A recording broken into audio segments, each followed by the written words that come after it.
direction. We think that it'll be a good model. But it doesn't stop there. CRA-LA has been working in Greater Hollywood to create affordable housing for families. Next to a child care center developed with the CRA is an affordable townhome complex currently under construction. The Pascual Reyes townhomes contain 13 units. They're all 4 bedrooms.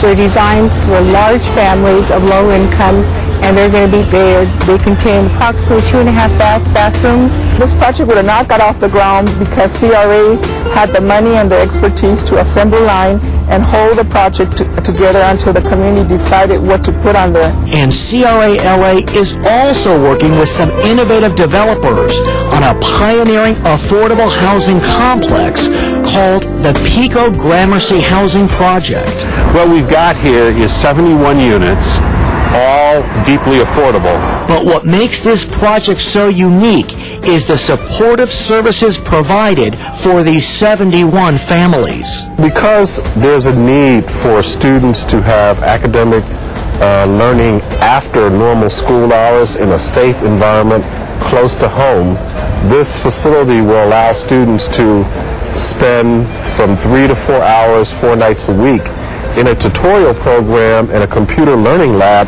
As someone who grew up in this area, I'm glad to see it happening. I'm glad to see it happening in a positive sense. And because the CRA was involved in this project, the 200 construction jobs, They're rated at a union rate, which is the prevailing rate. So whereas some people are making $7-8 an hour, most of these individuals are making over $28 an hour. With the help of the CRA, we quickly discovered that this bureaucracy not only wasn't the classic one we feared, but helped us get through some of the other ones. now with the push for increased density in our urban centers, CRA-LA has been combining its mission of job growth and affordable housing into mixed use and transit-oriented complex in the Hollywood and Central region. The project that's taking place on the Metro station at MacArthur Park is one of several mixed-use, transit-oriented developments that we're doing along the Red Line. We're very excited about increasing the density of the land intensity and the density of housing near metro portals. Our goal is to create jobs and to create housing close to transit. So in the case of the land above the Westlake MacArthur Park Metro Station, the CRA is working with a private developer to build a 100% affordable, transit-oriented urban village. We're looking to take the area around the plaza and build a mixed-use development. We'll have built about 200 units. 138 of those will be for families, and the other 61 will be for seniors. And we'll have about 52,400 square feet of retail. People here can live, work, play, and pray right here from this very spot. But Westlake MacArthur Park is not the only mixed-use project going up in Los Angeles. The CRA is working with public and private partners to develop one of the most original transit-oriented mixed-use projects at Wilshire and Vermont. What we were able to do here is, working with the CRA, obtain a very large allocation of affordable housing bonds, and that covers about 90% of the cost.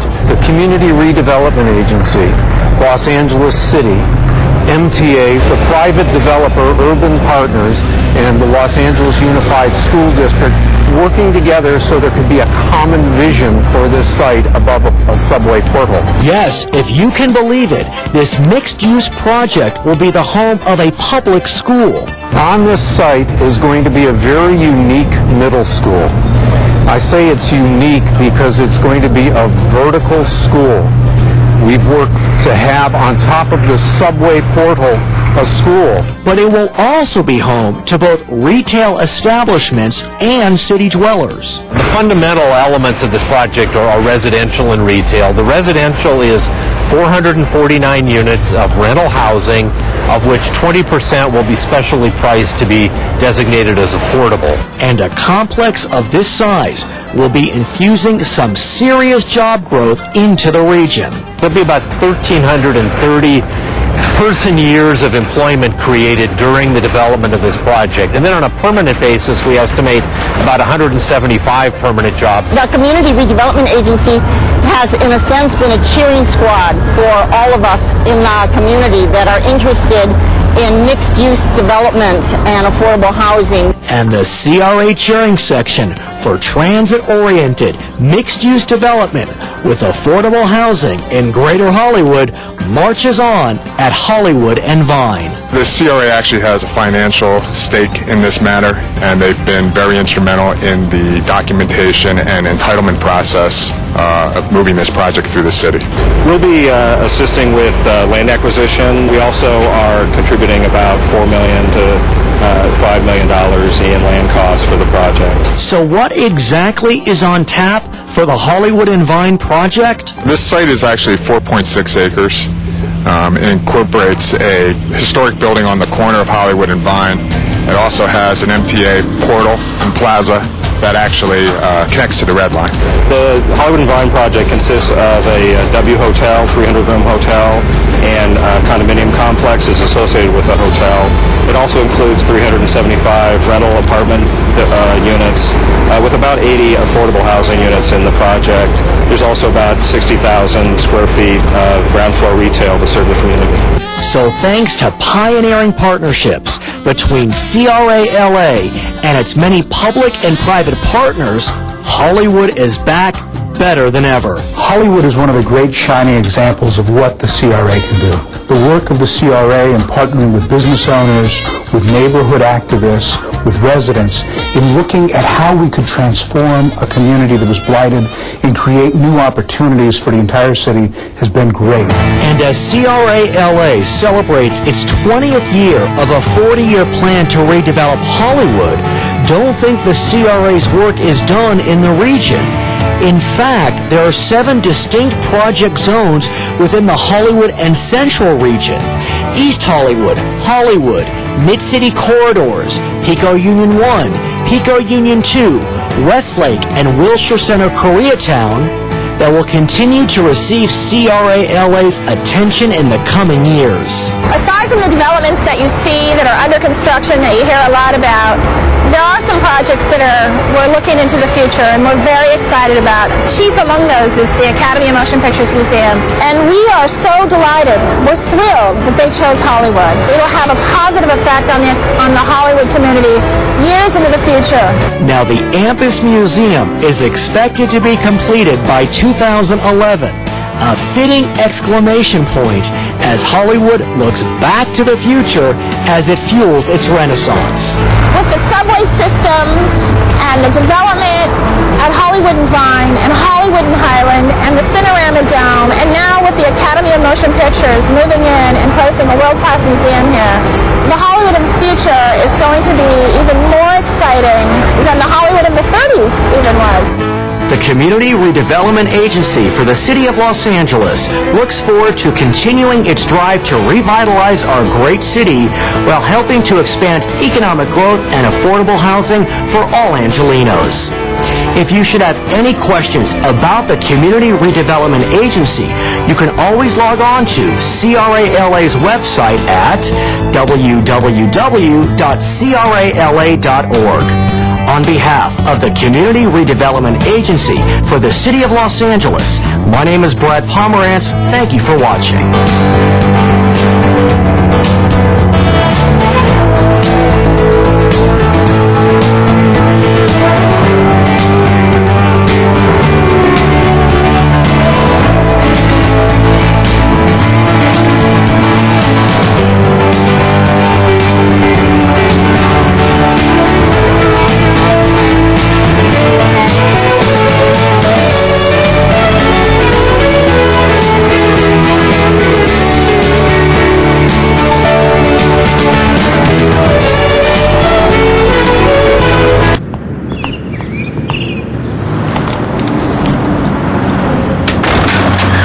Illegal dumping?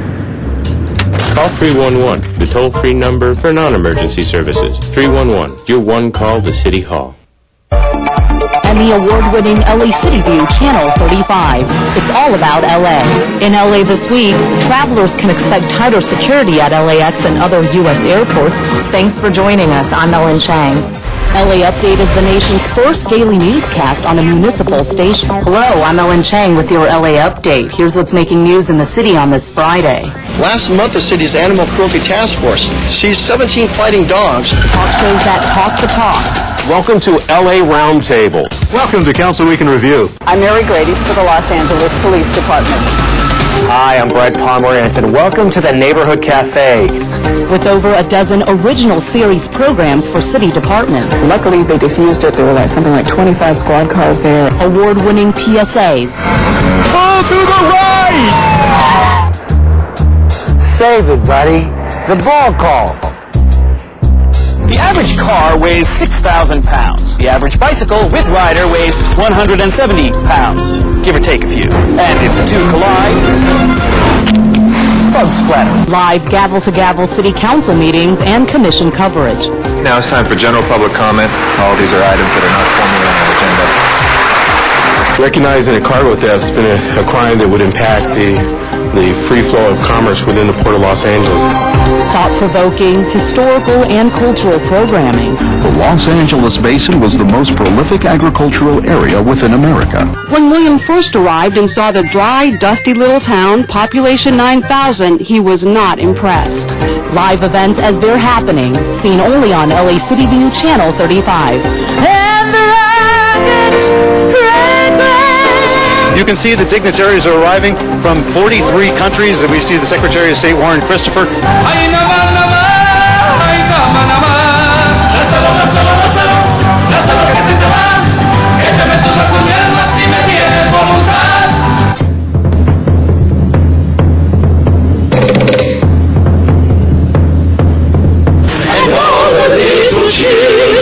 Innovative and cutting edge.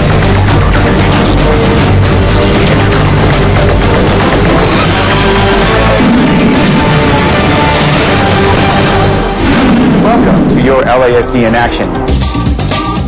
Hello, everyone, and welcome to CityWorks. The EAD is also making it possible for agencies such as the park rangers and others to purchase bicycles to use in some patrol operations. My name is Jeanette Bolden. I am the women's head track and field coach at UCLA. Shows with impact that will affect your life. Hanging with the homies, slinging drugs, doing time. LA City View Channel 35. Your city, your channel.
We are awaiting the arrival of Mr. Huizar, Mr. Koretz, Mr. Krikorian, Mr. Reyes, and Mr. Smith, so we can begin the meeting.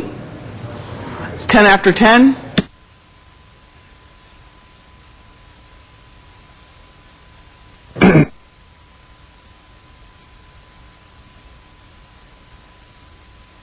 We will begin the meeting as soon as we have a quorum.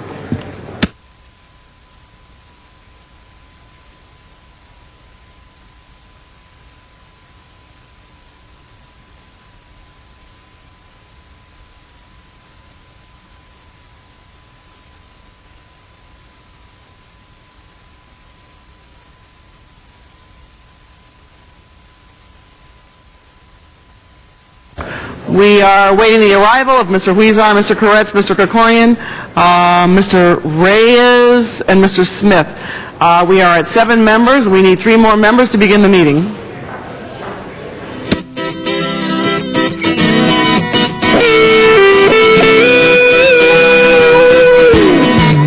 Thank you very much, Mr. Huizar. We are now at 8 members. We need 2 members to begin the meeting. Mr. Koretz, Mr. Krikorian, Mr. Reyes, Mr. Smith. If you are in the building, please come to chambers so we can begin the meeting.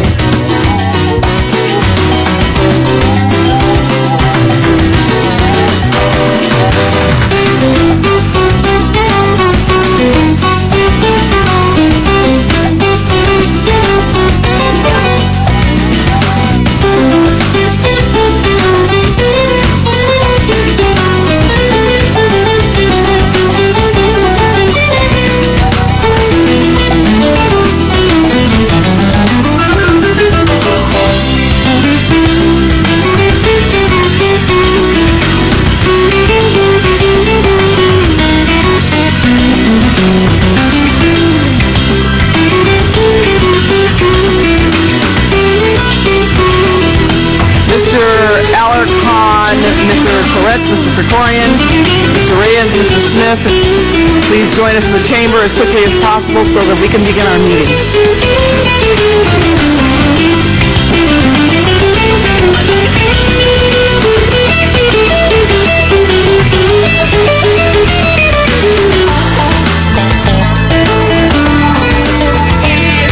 Good morning, Don Bailey.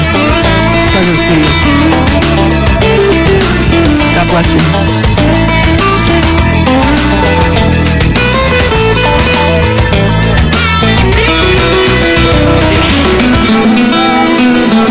Okay, we need 2 more members to begin the meeting. Mr. Koretz, Mr. Krikorian, Mr. Reyes, Mr. Smith.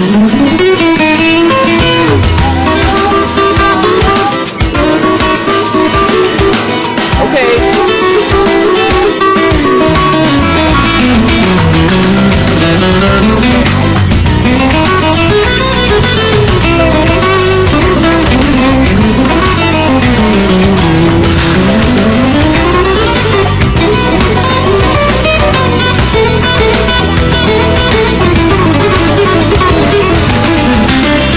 Thank you very much, Mr. Smith.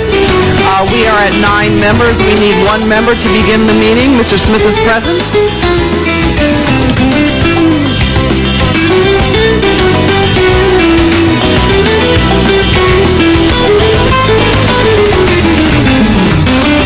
We are awaiting the arrival of either Mr. Koretz, Mr. Krikorian, or Mr. Reyes so that we can begin the meeting.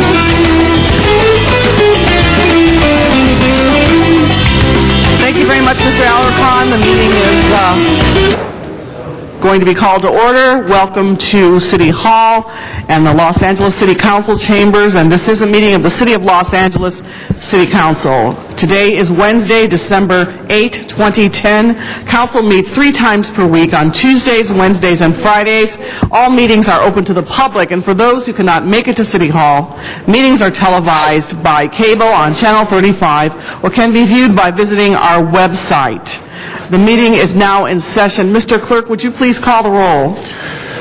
Alarcon, Cardenas, Hahn, Huizar, Koretz, Krikorian, Labange, Parks, Perry, Reyes, Rosendahl, Smith, Wesson, Zine, Garcetti, 12 members present, and a quorum, Madam President. First order of business. Approval of the minutes. Mr. Huizar moves. Mr. Cardenas seconds.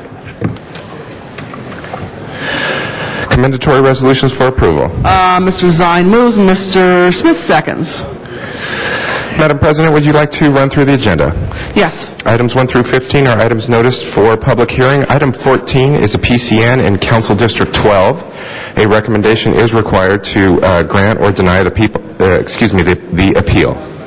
And which council district is that located? Council District 12. Council District 12. All right. Mr. Smith, do you want to call that one special? We have 34 down. Okay. Is there a card on that matter? Okay. No, there is not. All right. Well, Madam President, we do not have any cards on 1 through 15. all right. Well, then I'll open the roll on those items. Okay, move to grant. All right. Why don't we take that one up right now? Recommendation and grant the public convenience. All right, let's open the roll on Mr. Smith's item. Close the roll. Tabulate the vote. 12 ayes. And then let's open the roll on the remainder of those items, 1 through 15. Close the roll. Tabulate the vote. 12 ayes. Next item. Items 16 through 34 are items for which public hearings have been held. Relative to item 16, the results of the ballot tabulation for the South Los Angeles Industrial Tract Business Improvement District are as follows. 56.6% were in support and 43.4% were opposed. The proposed assessment may be authorized and the subject ordinance may be adopted. Lastly, there is a request to call item 18 forthwith. All right, why don't we open the roll on 18 first? Close the roll. Tabulate the vote. 12 ayes. That item will go forthwith. Any other specials, members? Mr. Parks? Item 34 special, and then also would like to give an instruction on items 30 and 31. If we could merge those two files and ask for this one report addressing both of those files and have it at Budget and Finance in the first meeting of January. All right, why don't we open the roll on items 30 and 31, Mr. Clerk, right now. Merge those two and ask for a report back to Budget and Finance Committee. Can we do that? Madam President, for clarification, are we referring the matter back to Budget and Finance? We're approving it, but we're both motions ask for a report back. And we're saying merge the report into one and have it, and both of them have two different reporting times. And we're saying have the reporting time the first budget meeting in January. All right, open the roll on that. 30 and 31. Close the roll. Tabulate the vote. 12 ayes. All right, next item. Do you want to take up the remainder of them? Yeah. Let's take up the balance and then open the roll on those. Madam President, would you like to take up the balance of the items between 16 and 34? Yes. We can open. Are there cards on any of those items? Public hearing has been held. Okay. Maybe there's specials and members. Any specials, members? No one is rising for specials, so we will open the roll on those items. Close the roll. Tabulate the vote. 12 ayes. Next item. Madam President, items 35 through 39 are items for which public hearings have not been held. 10 votes are required for consideration. Correct, sure. All right. Any specials, members? Any cards? Are there any cards on any of those items? No cards? Madam President, yes, there is. We have cards on 38 and 39. All right, so those items will be called special. And I'd like to open the roll on the remainder of the items. Close the roll. Tabulate the vote. 13 ayes. All right. Mr. Clerk, I believe we need to do we need to recess and then go into the special agenda? Very good, Madam President. Yes, we do. All right. First, let's call the roll then for the special meeting. Alarcon, Cardenas, Hahn, Huizar, Koretz, Krikorian, Labange, Parks, Perry, Reyes, Rosendahl, Smith, Wesson, Zion, Garcetti. 13 members present and a quorum, Madam President. All right. Mr. Zion, would you please take the chair? momentarily?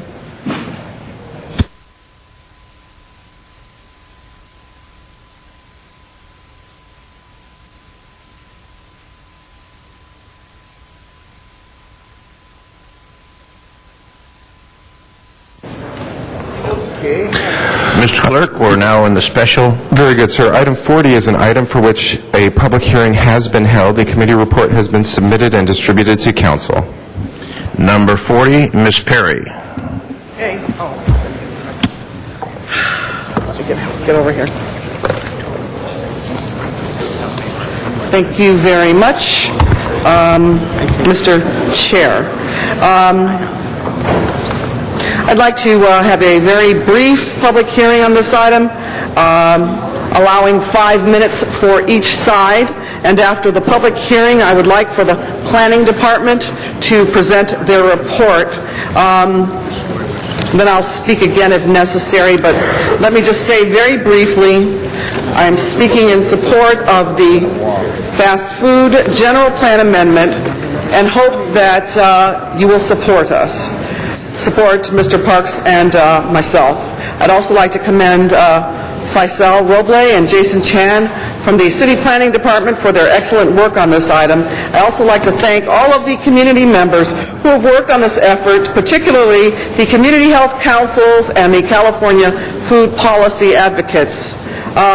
Just as a technical amendment, I would like to make a motion amending the general plan amendment to strike criteria number 4 regarding the 30% minimum lot coverage.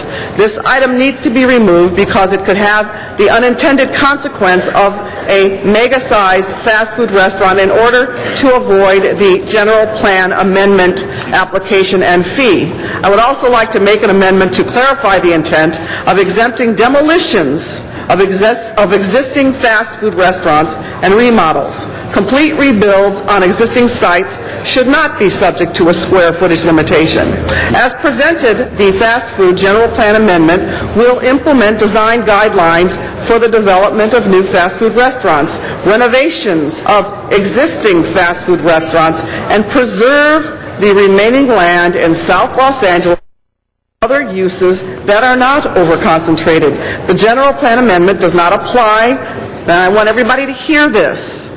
The general plan amendment does not apply to fast food restaurants that are integrated into buildings or shopping centers with other uses. Other parts of the city, such as Westwood, have a specific plan that regulates the design of fast food restaurants. However, no such planning tool has ever existed in South or Southeast Los Angeles. In concert with my colleague Bernard Parks, we've been working together on the issue of overconcentration of fast food establishments in South and Southeast Los Angeles. And in May 2007, we introduced a motion calling on the Planning Department to develop an interim control ordinance that would establish a process where new, standalone fast food establishments required a review through a project permit. The Planning Department responded to our motion with great skill, and for 2 years the interim control ordinance was in effect. It expired September 14th, 2010, and since then we have been working in partnership with the Planning Department, community stakeholders, and the restaurant industry to develop this fast food general plan amendment. The overconcentration of fast food restaurants in South LA is a real issue. The general plan amendment addresses the overconcentration by requiring a half-mile radius from any existing standalone fast food restaurant and a new fast food restaurant. This is an important tool because it will preserve the few remaining parcels of land that can be developed in South Los Angeles for uses that are scarce, such as grocery stores, and you're going to hear more about that later, banks, sit-down restaurants.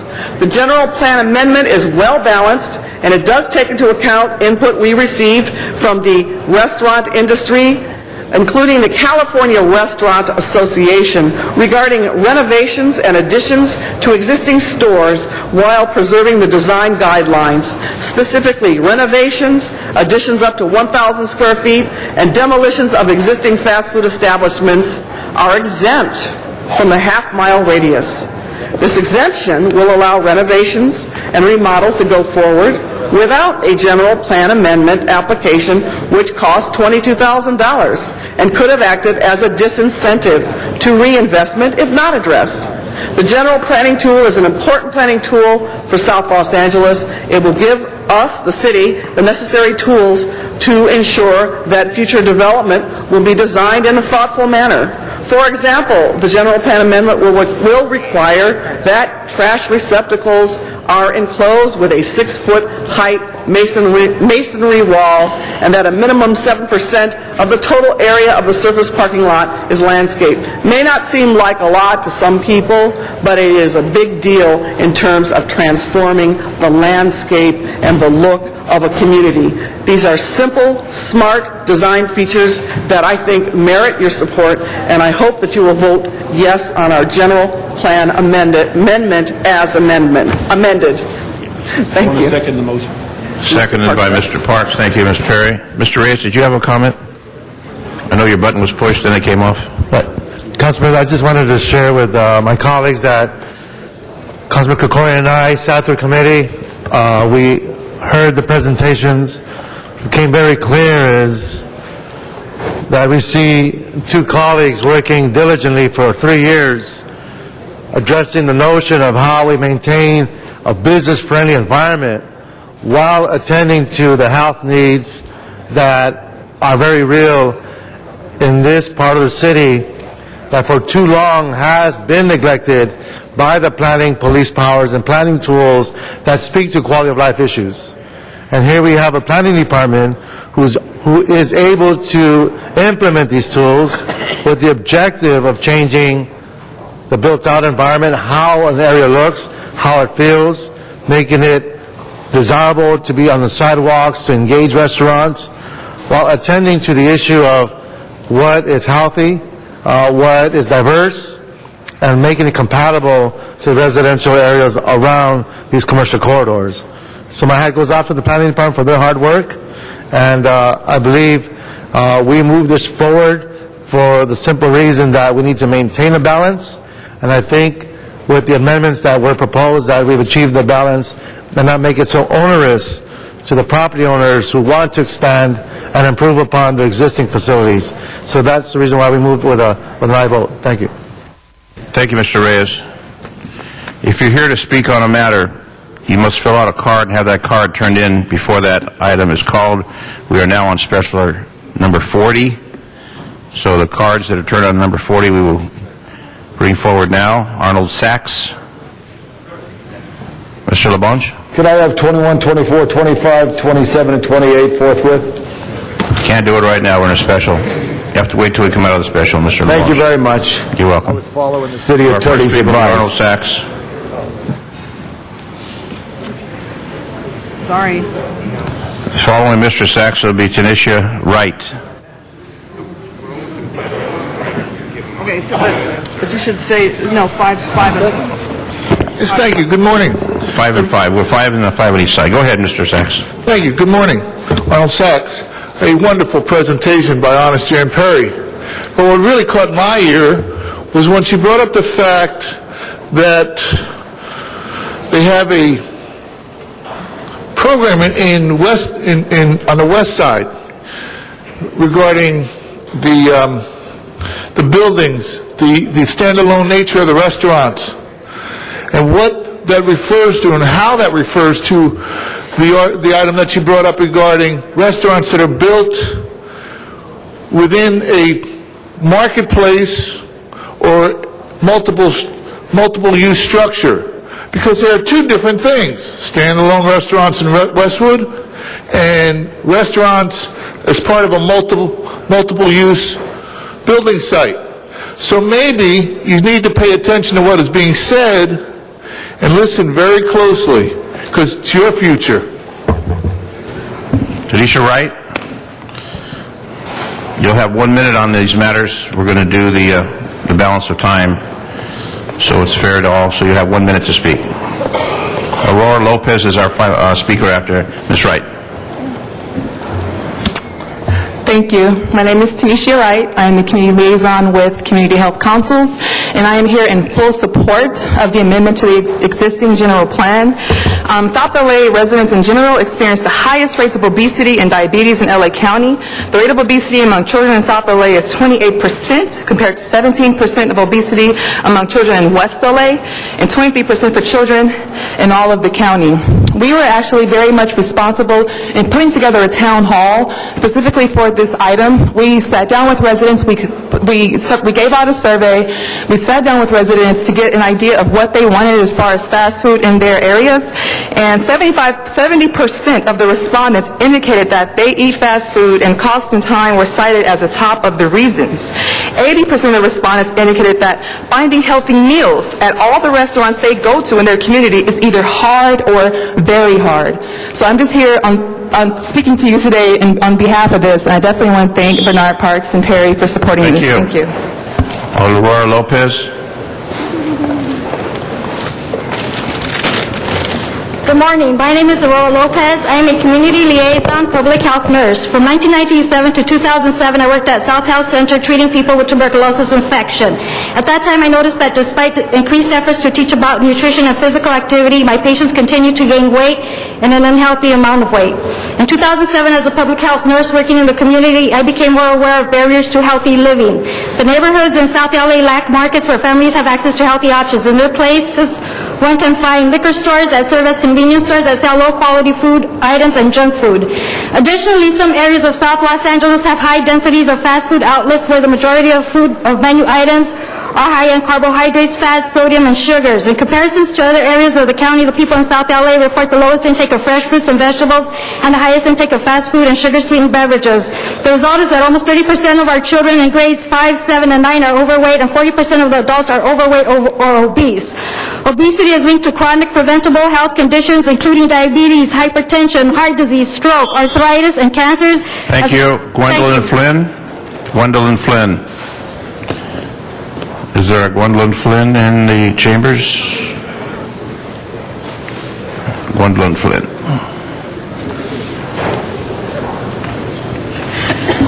Good morning, all. I'm Gwendolyn Flynn. I'm with Community Health Councils, and I'm here in support of the amendment to the general plan. I want to impress upon you the health implications on this decision that you make today.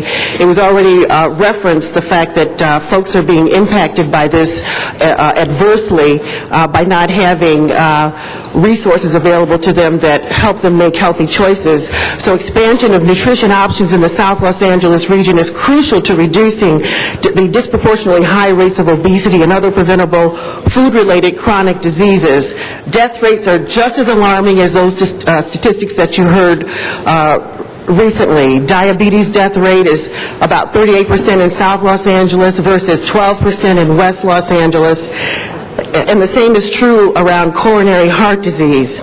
These health outcomes correlate to the availability of the food resources that are available, and it's not simply a personal behavior situation, it's a matter of access, and you have an opportunity to enact policies that will increase access. Laverne and we Lewis. ask for your affirmative Thank you. vote. Laverne Lewis. Again, you have 1 minute. Laverne Lewis. So please oblige by that time, 1 minute. Good morning. It's LaVonna Lewis, and I'm here. You've already heard about the health consequences. I just want to ask you to think about from the provider side. We're part of a health sector that basically is holding people accountable, paying more for being obese or overweight. We're asking people to participate and asking doctors to hold their patients accountable for particular health outcomes. And so in our communities, people are seen as non-compliant because they're not following doctors' recommendations. And we're saying that part of the reason they're not following those recommendations is because the community won't support them in those healthy options. So please, I fully support the restaurant amendment because, again, people are eating outside the home and they need healthy options outside the home. Thank you. Thank you. Laura Gaydile. Laura Gaydile. Your last name, ma'am? Gaysha, G-A-Z-D-C-I-A. G-A-Y. Richardson Nurse for the Public Health Department, working in South LA. Access to good nutrition is affected by the time of community that one person lives. Either you can walk safely to a near full-service market or you drive to it. In underserved areas such as South LA, a person does not have access to these high-quality fresh foods because full-service markets are not in walking distance. Neither a person may have private transportation. In an area of 28.3% of households living in poverty are less than 100% of the federal poverty level. Even taking public transportation is not an option due to many being one-parent families. City councilmen and councilwomen, I'm here to ask you to join me in helping us improve health outcomes in South LA by permitting more businesses that provide access to good price, high-quality foods to open for business. Thank you for listening. Juliet M. Boyd Benton.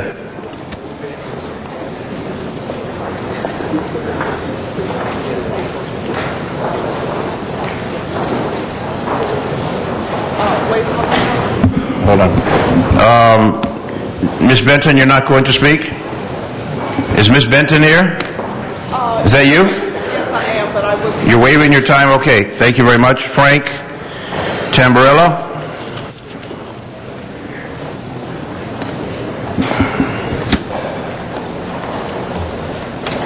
Good morning. I'm Frank Tamburello here from Hunger Action LA.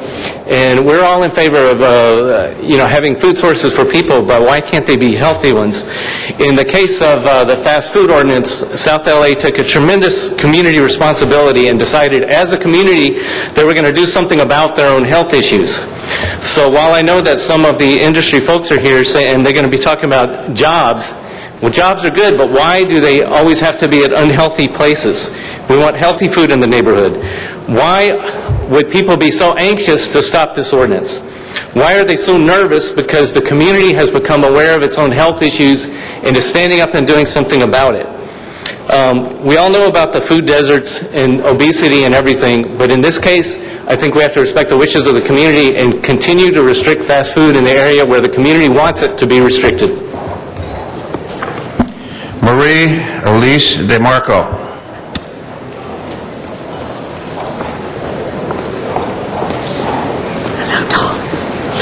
Hi, actually, I think I have the wrong agenda number. I'm here to speak on behalf in support of Fresh and Easy. So, can I get my thing back? You want what? I have the wrong agenda number. I'm here to speak on behalf of Fresh and Easy. Oh. We're not there yet. All right, that's another agenda number. That's number 34. You need to fill out a Thank you. card for 34, please. I don't have the card anymore. Okay, Marie Elise DeMarco. That was you. So we're going to change that to 34. Okay, give it to me. I'll put it in there. Okay. All right, there you go. We got a lot of cards up here, folks. Lark Galloway Gilliam, that's our final speaker on this matter. And then we will go back to Mr. LaBonge. Yes, good morning, members of the council. My name is Lark Galloway Gilliam. I'm the executive director of Community Health Council. We're a health policy, health advocacy organization in South Los Angeles trying to work to create a healthier community. We've given you a packet today to show the fast food restaurants in CD 8, 9, and 10. You can see from that display we have more fast food restaurants than we have schools. This is not about banning restaurants. This is about making sure that we are not bombarded and oversaturated. This is about creating responsible public policy. The jobs in this industry turn over at least twice a year. This is a place of temporary employment, valuable to our young people, but is not the career path that we feel we are looking for. We encourage you to help us build a healthier community by adopting this ordinance and making sure that we have the same kind of access to healthy food that other communities enjoy. Thank you so much. Thank you very much. Mr. LaBonge. Mr. LaBonge passes. Mr. Parks? Mr. Parks, you're the only speaker on the queue. Thank you, Mr. President. Colleagues, this is a very important issue that I'm certainly going to thank Ms. Perry for coming forth with it. In the communities that we represent, as it's been stated, 70% of the restaurants in our community are fast food restaurants. They have been able for years to build on by right on almost all of our major intersections and transportation corridors. We have at least 12 ways to eat a hamburger in South Los Angeles. We have very few ways to eat in a sit-down restaurant and have alternatives for food and healthy food. One of the things I think is important as a backdrop is that our community also represents about 60% do not have health care. We lead the county in childhood obesity. We lead the county in childhood diabetes. We lead the county in obesity in general. And so these are things that are all related and driven by food, and it's something that if we do not give people the options to find healthy food, that will continue. And so we're looking in the fact that this ICO has been in place for over 2 years. The only reason that we're having this hearing today is that there was a gap between the ICO and the community plans being updated. When the community plans, because of budget concerns, were delayed, this item now was without an ordinance. And that's when planning came forward and put it as a footnote on the existing community plans, so it will be a part of the community plans when they're updated. And so this is something that I think is so important in the fact that the communities here, a variety of people in many instances that may not agree on other things, have come together about the health and welfare of their community. And so I look forward that we get a aye vote on this so we can move forward. It's also part of the larger issue for the community and the reason that we're pushing so hard on secondhand smoke. The 8th and 9th District leads the city in smokers and secondhand smoke and asthma, and also the fact that we're an older community. We lead the city in lead-based paint and dealing with a variety of things. So these are all health issues for our community that we want to solve them. And what we've found over the last several decades is that the planning mechanisms and tools in our city have not been transported to South Los Angeles. You will find much of the planning has been done on the west and the north, and this is an unfortunate process that the city has ignored a large part of the city. So we'd ask for an aye vote on this and move it forward with Ms. Perry's amendment to make sure that we can continue to provide through our zoning laws a not by right, but by a community process, and to look at density and a variety of things that are necessary before another fast food restaurant is built. Thank you, Mr. Parks. Ms. Perry, do you have anything else? Okay, on that matter, folks, time to vote. Please open the roll, close the roll, and tabulate the vote. 13 ayes. 13 ayes. Thank you very much.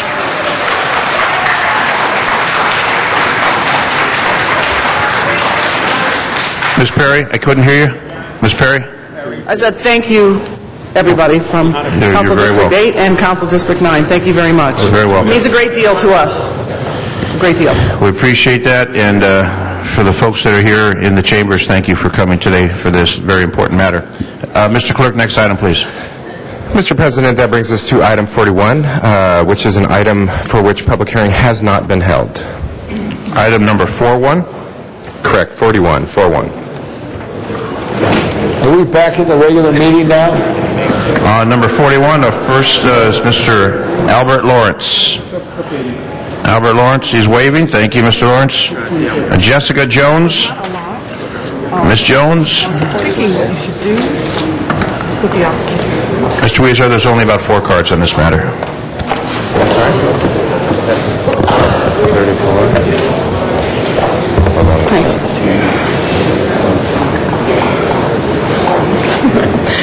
Good morning. Thank you for having me here today. I want to speak in support of this motion. As somebody who works at the food bank, I work at the Los Angeles Regional Food Bank, we have seen a sharp increase in the amount of demand that our organizations are requesting. People need food right now, and they need it badly. Our organizations are falling behind, though. We distribute over 1 million pounds of food a week, and it's not meeting the needs. So anything that we can do to help increase the number of donations that we're getting, we'd love to see that happen. We've got some great partners right now, and we're always looking for more. So thank you very much. Thank you. Arnold Sachs.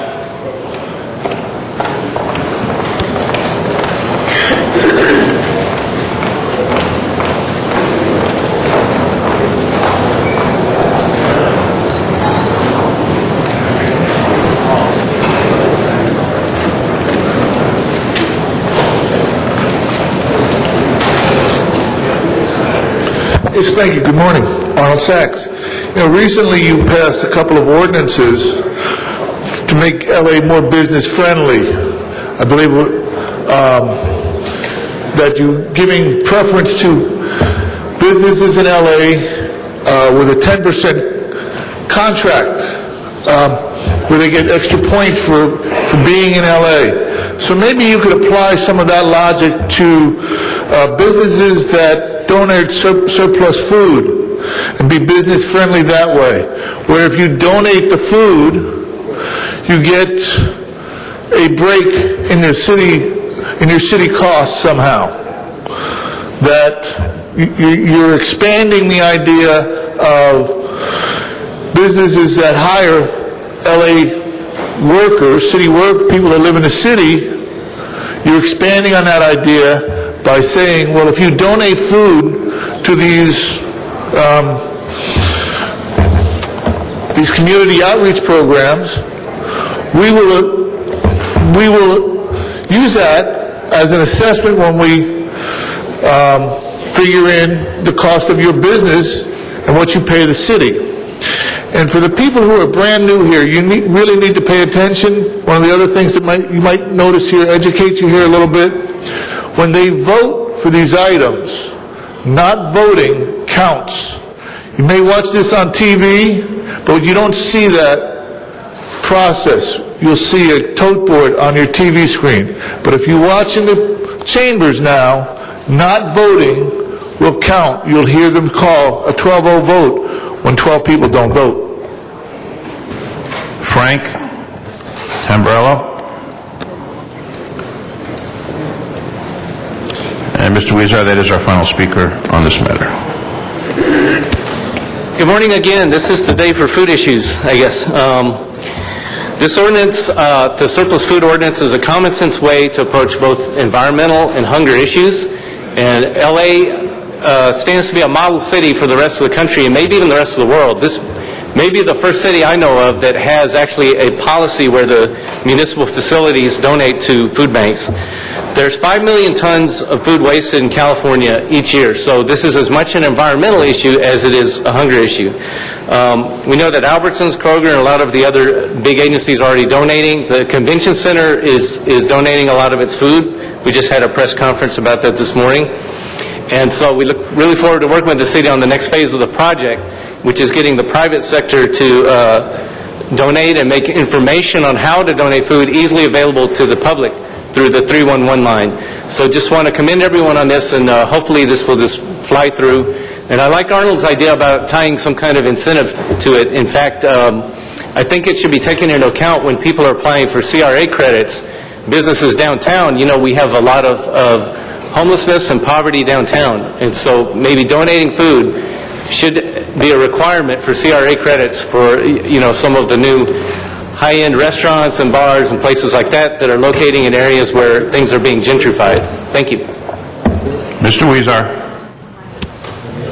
Thank you, Mr. President. And colleagues, this is an adoption of a policy for the City of Los Angeles that all departments will now have internal policies on what they will do with any surplus food they have. This is in response to a motion that myself and Councilmember Koretz put in about 5 months ago. And this is pretty exciting because we know, given the financial times that we are in, given the increase in food insecurity that we've witnessed these last few years, there's a greater need out there for people to have food. And what we're doing today is asking all our departments to follow what the LA Convention Center has been doing for years. They already have a policy in place where they donate food to food banks and food pantries that need the food. And it's quite simple. All these departments need to do in this policy is put any food that qualifies aside, and these food pantries and food banks will come and pick up the food. We hope that in the future, in the city of LA and throughout the country actually, that we view donating food, surplus food the way we view recycling right now. When the idea of recycling came about, we didn't quite know what it meant. We said, what should we recycle? What shouldn't we recycle? Where do we go to recycle? Hopefully in the future we will know and be more informed and educated about what food we can donate, and we have an infrastructure in place to do so. This is a good thing for the city, and hopefully after the city gets better at this, we're going to put more effort in asking our friends in the private sector to do so as well. For example, right now we're working with the Community Redevelopment Agency on pamphlets that we are already passing out to restaurants about what they can do to donate more surplus food and the legal protections, the Good Samaritan Acts that are in existence that would protect them should anybody get sick from the donated food, but in fact that is very rare. We are also working in the long term to get stickers that restaurants can put at their window, just as they put right now their grading from the county, so that patrons will know what restaurants are participating in donating their surplus food. So we're moving forward with the city today. We'll get a report back in November to know how this is working, what can we do to improve it. But given the situation that we find ourselves in right now, we must do more to make sure that we feed our families who are going hungry. For me, I felt this personally during the Thanksgiving season when we had our annual turkey giveaway.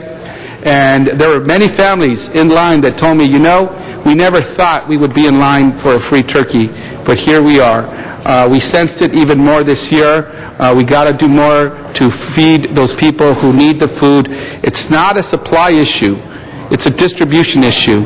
The food is there. We just have to get it to those people who need it. And in fact, we are not only doing a service to our fellow human being, but we're doing a service to our planet, because our landfills are tremendously impacted by all the food we throw away. So thank you, and I want to thank all the advocates who have been working and brought this idea to us about a year ago. We have much more work to do, and finally I want to thank Mr. Koretz for being a partner in bringing this forward today. Thank you very much. Mr. Koretz. Thank you, Mr. President, and thank you to our colleague, Councilmember Weezer, for all the work that he's done on this issue. So often we enact policies that just exist theoretically, but this one is actually going to help feed people in the city of Los Angeles and set an example for other cities in this country and even beyond. We will have an ability to stop wasting the food that we've been wasting since time began, and actually be able to make sure that it goes to the places that it needs to. Our food banks, which are so desperately in need in a way that we've never seen in our lifetimes. So I'm very excited to have participated in this. I'm also involved in the Jewish Federation's Fed Up with Hunger campaign, which this is a piece of. I think we can be very proud of this action, and we're going to help feed thousands of people and save tons of waste from going into our landfills. One of the best things I think the city's done in a long time. So again, thank you, Mr. Weezer, for all your good work on this, and I ask for an aye vote. There we go for the aye votes. Colleagues, open the roll. Labange has withdrawn. Close the roll. Tabulate the vote. 13 ayes. That passes. Next item, please. Mr. President, do you wish to adjourn the special meeting and return to the regular? Let's recess. Very good. That takes council back to items called special or public comment on items not on council's agenda. We haven't taken public comment yet? No, sir, we have not. Well, Mr. Parks, we haven't taken public comment, and you want number 34 brought up now? There's a lot of cards on number 34. On number 34. Or regular public comment. Your preference? Public comment on 34 or regular public comment? We have a lot of cards on 34. Okay. Yep. We've had hearings, but we'd like to have... All right. We have a number of cards on number 34. And how much time, Mr. Parks? If we could get 20 minutes for either side. 20 and 20, 40 minutes? Yes. Okay. So we'll start the clock. You get a minute to speak on this matter that you called forward. Mr. Labange? Yeah, just thank you, Mr. President. We're back in the regular meeting to follow the direction of the city attorney and the city clerk. 21, 24, 25, 27, and 28. Forthwith, please. Mr. Clerk, you have that from Mr. Labange? 21, 24, 25, 27, and 28, forthwith. Thank you. That'll be the direction. And we will begin with the public comment on this. We have pro and con, and we'll do with the against first. Winifred Jackson. Winifred Jackson, followed by Linda Ricks. And, Mr. President, just a reminder, this is a fair hearing matter requiring the council members' heightened attention to the speaker at the podium or to their displays on their screens. Very well. Go ahead, ma'am. My name is Winifred Jackson. I'm representing the Hope Community Organization, Madden Avenue Block Club, and James Stinson. On behalf of the appellants, we join in all comments of concern and opposition to the Fresh and Easy project as it is currently proposed. And I formally request that the documents be entered into the records. To be clear, we are not opposed to a grocery store in our community. We don't simply want them to comply with Crenshaw's specific plan. It would be ridiculous to say that Hope is about bringing a store into our community. We were fighting for stores long before it became popular. It is really sad to see our community divided by this product of Fresh and Easy, refusing to sit down with us. We guess we will, all I can say is, they do not want to negotiate this matter any further. So if we don't stand for something, we'll fall for anything. So I guess we'll just see them in court. Linda Ricks, and following Linda Ricks will be Juliet Boyd Bunton. Is Juliet here? Okay, great. Linda Ricks. Good morning. My name is Linda Ricks. I am a member of Hope and also a stakeholder at Park Mesa Heights Community Council. Honorable council members, I want to raise the issue of parking exception of the design granted to the Fresh and Easy development. In many ways, this exception strikes at the heart of this community's efforts to develop a pedestrian-friendly district between 52nd and Slauson. The community specifically designed this area as a pedestrian-oriented area in the Pacific Plan. To allow Fresh and Easy to place a football-sized parking lot along Crenshaw Boulevard would be tantamount to allowing a strip mall. We oppose the design. We think Fresh and Easy could have done better. They have done better in other communities. We are asking that this project conform to the intent of our specific plan. As such, we ask that you deny the exceptions and uphold the appeal. Ms. Juliet Boyd Benton.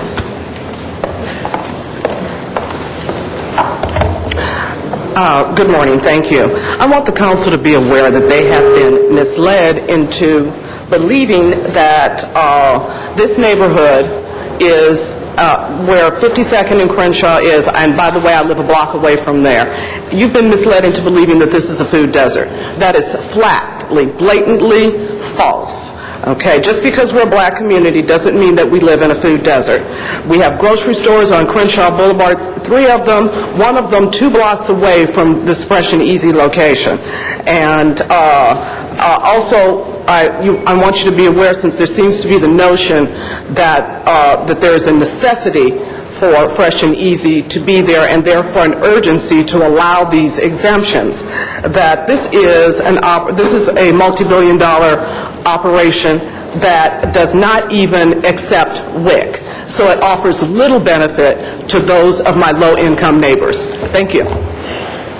Thank you very much. Now, so that we can keep the hearing moving, I'm going to call up several people at a time. Walter Cathy, Kristen Lahner, Andre Dixon, and Claudette Thomas. Good morning, Council Chair and Council members. Thank you for listening to us today regarding our Fresh and Easy at 52nd and Crenshaw. My name is Walter Cathy, Jr. I'm the Regional Real Estate Director for Fresh and Easy Neighborhood Markets. Fresh and Easy is about a 14,000 square foot store, which is about the size of a Trader Joe's or a Walgreens. Let me just interrupt. He's going to come up to the table. If we can just ask him to hold his comments, and he'll be a part of a table presentation as representing Mr. Cathy? Okay. Okay. All right, then we'll go to Kristen Lahner. Actually, I think... Kristen? Council, I actually am following. I think I should... You want me? And do you want the LAPD officer to go to the table too, Mr. Parks? We could just have the LAPD officer at the podium and not hold his time. Okay. That would be Officer Andre Dixon. Yes, ma'am. How you doing today, ma'am? I'm just here to support the current design, and if there's any, as far as a security aspect, I agree with the current design as far as what they have in place here as far as a security aspect. I'm the senior lead in that area, and I truly like this design at 5-2 in Crenshaw. If you have any questions or anything about that. May I just ask one question? Could you give the council and those who are present what your comments would be if the parking lot was behind the building? If the parking lot was behind the building, as far as a police officer, when we're driving by or we just coming through, we won't be able to see the parking lot from Crenshaw or 5-2. This design gives us ability to see it from Crenshaw, from 5-2, to drive through, whether an officer is going somewhere else, he can drive through the parking lot, look inside the building, check the parking lot to make sure there's nothing going on, and keep going southbound down Crenshaw. So the design is user-friendly for as far as a police aspect. All right, thank you very much. Mr. Alarcon, did you want to ask the officer a question? Your button got pressed. Okay, great. Claudette? Yes. My name is Claudette Thomas. I'm Secretary of the Park Mesa Heights Community Council. And we had a dealership that left the neighborhood some years ago, a Chevrolet dealership, and that land sat for 20 years before anything was built on it. And when the building did start, there were several variances that were granted these two buildings. And I'd hate to see another lot sit for 20 years. I've asked the Hope Organization on numerous occasions, do you have anything to put on this lot in the place of Fresh and Easy? The answer was always, that's not the issue. We're talking specific plan. And I beg to differ. I think that is the issue. All right, thank you very much, ma'am. The next folks will be Jim McBeth. Is Jim McBeth here? Come on up, Jim McBeth. Marie Elise DeMarco. Deanne Morris. Is Deanne Morris here? Come on up. And Stuart Huggins and Samuel Garrison. Mr. McBeth. Yes, my name is Jim McBeth. I've been in the community as a business owner and a property owner for the last 40 years. I've seen the area decline within that 40 years from when I first moved there. A lot of major business was there. Now, we haven't had a major business to come in the community for the last probably 20 years. So Fresh and Easy, I am a developer, contractor myself. The design of the Fresh and Easy is a friendly design, and I'm in favor of the design. So I would like to see the Fresh and Easy come in. Also, I'm involved in health food. I'm a very advocate of health food. I hardly ever eat anything in the community because I can't find anything that I eat. I'm a vegetarian, so I hardly ever eat in the community. I'm always going out. So I would like to see a healthy place. I shop at Fresh and Easy in the area that I live in, which is Mount Washington, and I shop there very often. So I would like to see something come in there. Thank you. Thank you, sir. Marie Elise DeMarco. Hi. After living in Los Feliz for 18 years, I bred up and fed two boys on healthy food available within walking distance of 3 supermarkets and a health food store. What a shock it was for my family when we bought our home in Windsor Hills in 2009. We went on our first outing to the supermarket. We could find no organic milk products in the dairy case. We found an aisle full of soda and other soft drinks. My family doesn't drink soda or soft drinks. There were no pure juices except for orange juice. And there were 2 aisles full of liquor, but we couldn't find a gallon of organic milk or milk-free of RBST. We left without buying anything. How could our beautiful neighborhood not have a quality supermarket? Now, at least we sound like snobs. Let me assure you we are not, nor are we following some new trend.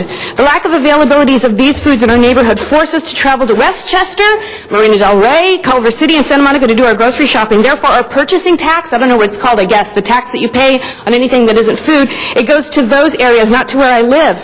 In order to get to these destinations, I have to drive. Thank God I have a car to do so. Thank you, ma'am. Thank you. Deanne Morris, Stuart Huggins, Samuel Garrison, Armin Ross, if you would come forward, and Carolyn Hull, unless you want Carolyn to go to the table. All right, then Carolyn, you go to the table. Ingrid P.W. White. Deanne Morris. Good morning. I'm Deanne Morris, and I'm a over 20-year resident of Leimert Park and also a employee of the Los Angeles Urban League as a deputy health officer. I support Fresh and Easy. I spend a lot of time in the community with residents trying to get them to be advocates for themselves around making healthy choices, but the first thing they ask me is that where do I go get those healthy choices? We do have a couple markets, but the markets does not provide what we need. I support the project, and we have a lot of residents that are really concerned about what they eat, and we're tired of going out of the community to go to stores like a Fresh and Easy or anything else. Also, we're really concerned that if Fresh and Easy comes in, that would allow other markets and other venues to come into the community to help revitalize Crenshaw. Thank you.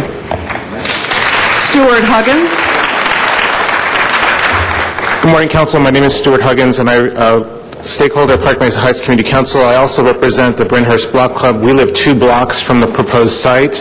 While we support the market, we have issue with the exceptions that they're asking. Please, we urge you to approve the appeal. Fresh and Easy is not the panacea that we would like for them to be. If you go into one of their markets, the square footage that's devoted to fresh fruits and vegetables is much less per square foot than our local Rouse market. We support Fresh and Easy, but we do not support the exceptions. Please, I urge you, do not grant the appeal. Samuel Garrison. Good morning. I'm Sam Garrison with the LA Chamber of Commerce. At this time in our economy with so much unemployment, to have a job creator willing to invest in neighborhoods throughout our city, not only to create jobs, but to provide additional options for the residents in that community, we believe Fresh and Easy is doing an outstanding service, and we hope that you'll support their efforts and that we can get this store open, provide the additional options, and create good-paying jobs at the time we need them most. Thank you.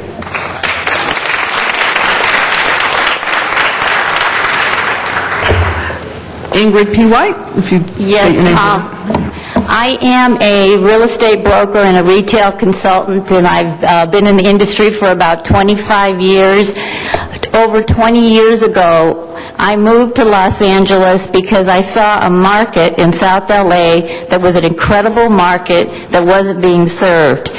I had no idea the trouble and the challenges that I was going to face in trying to bring tenants into South LA. There are 2 things that happen that make these tenants come in. One is their own understanding of the area, their will to come in, and then the political will. What's happened here with Fresh and Easy is we finally have both. With Bernard Parks as councilman of the area, he has shown great leadership in terms of addressing this, and we have a tenant who wants to come into the area.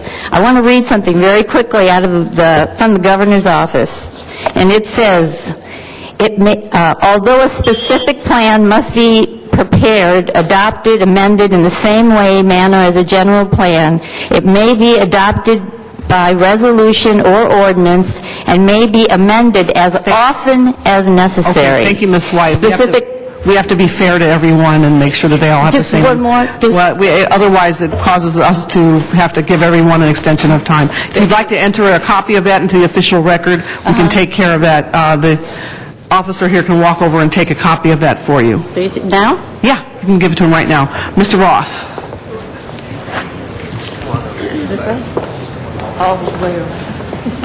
Thank you,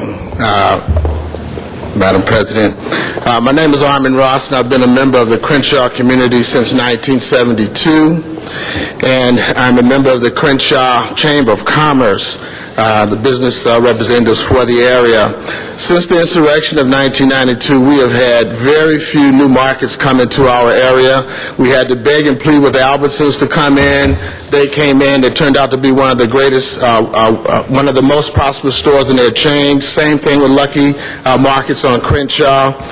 We need quality foods. We need quality businesses to come in. We've only had 2 quality restaurants come in the past 20 years, Marie Callender's, who's long gone, and Denny's Restaurant. You just passed a fast food ICO today to create the need for healthy foods. This project will provide those healthy foods for you, and I urge you to support the Fresh and Easy project here. Thank you very much. Carolyn, is Carolyn Hall? Yes. And then after Carolyn, Michael Jones. Mr. Jones, are you still here? Come on up. Maya Zutler. Maya, are you here? All right, come on up. David Galaviz and LaVonna B. Lewis. Ms. Hall. Good morning, everyone. I'm Carolyn Hull. I'm the South Los Angeles Regional Administrator for the Community Redevelopment Agency for the City of Los Angeles. In that role, what we try to do is bring quality retailers and other businesses into South LA. It has been an extreme challenge to do so, mainly because of the perception. South LA certainly has the purchasing power to support retailers like Fresh and Easy, and yet we have had struggles to do so. The Community Redevelopment Agency, along with the council offices, have been working with community stakeholders to tour the area, and Fresh and Easy has stepped up to the plate, looked at this community and said, we will invest. We are in complete support of Fresh and Easy's proposal to put a store at the site of 52nd Street, and we urge the council to do so as well. Thank you. Michael Jones. Good morning to the City Council and Council Chair. My name is Michael Jones. I'm President and CEO of the Crenshaw Chamber of Commerce. We've been around for 77 years. Fresh and Easy is a win-win for our community. We'd like to highlight the fact that jobs will be offered in our community to build it. Jobs will be offered to workers who will work there with benefits. It's a win-win because of landscaping. They talk about the large parking lot. Our chamber is going green, and we have already instituted 2 greening events in our community where we use parking lots to have people come in and shred their goods. So this is a win-win. We'd like to see that you approve it and help us to reclaim our community and get things going again. Thank you very much. Maya Zutler.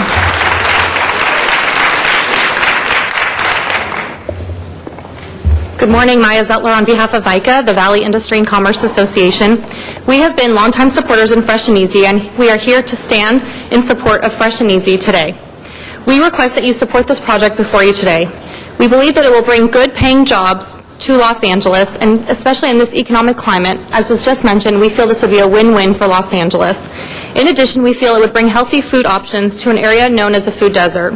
We believe that Fresh and Easy have been good corporate citizens throughout Los Angeles and have invested heavily in communities throughout our city.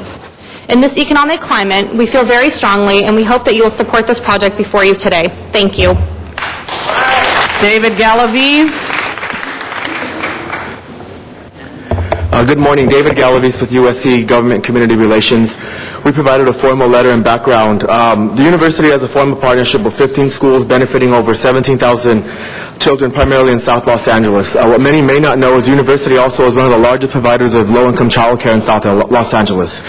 We're also part of with the Urban League as part of the Greater Crenshaw Educational Partnership. The biggest issue we hear from our principals and the biggest issue we hear from our stakeholders is the lack of healthy food choices in the community. We also were asked by the Congressional Hispanic, Black and Asian Pacific American Caucus to host a Tri-Caucus retreat in September to talk about obesity on a national level based on the number of research that our faculty has been doing. And one of the keys about our faculty research is they're able to look at obesity and food deserts from a number of perspectives, not only medicine, education, communication, but also land use. One last statistic I want to leave you with was our researchers uncovered that 35% of 5th, 7th, and 9th graders in South LA are overweight versus 26.5% across the state. We're supportive. Thank you. Thank you. LaVonna B. Lewis. Good morning. I've been a resident of South LA, the immediate area, for about 10 years. And in that 10 years, I've sat in a room with lots of people who've talked about how hard it is to get things done in South LA. And I would hate to see that this Fresh and Easy project become the poster child for the naysayers and the critics who don't believe that we're ready for change in South LA. The community believes in it. We believe that we can begin to make changes. We can make healthy choices, but those choices have to be available to us. These are the kind of documents I like to have entered into the record, letters of support, but also just some language from our own specific plans, our own redevelopment agency strategic plan, and the South LA initiatives that make it very clear that Fresh and Easy is in line with those expectations. Thank you. Thank you very much. Clint, Rosamond, Ann Williams. Is Clint Rosamond here? Clint, are you here? Okay, come on up. And then after Clint will be Ann Williams, then Marie Elise DeMarco, and then Ethel M. Austin Spearman. Mr. Rosamond is right behind you, I think. And then you're next, Ms. Williams. Thank you. Good morning, Madam Chair and council members. My name is Clint Rosemond. I'm the manager of the Business Improvement District for the Crenshaw Corridor and Leimert Park Village. I work for Community Build, and I'm here representing those two agencies. We basically support the proposal.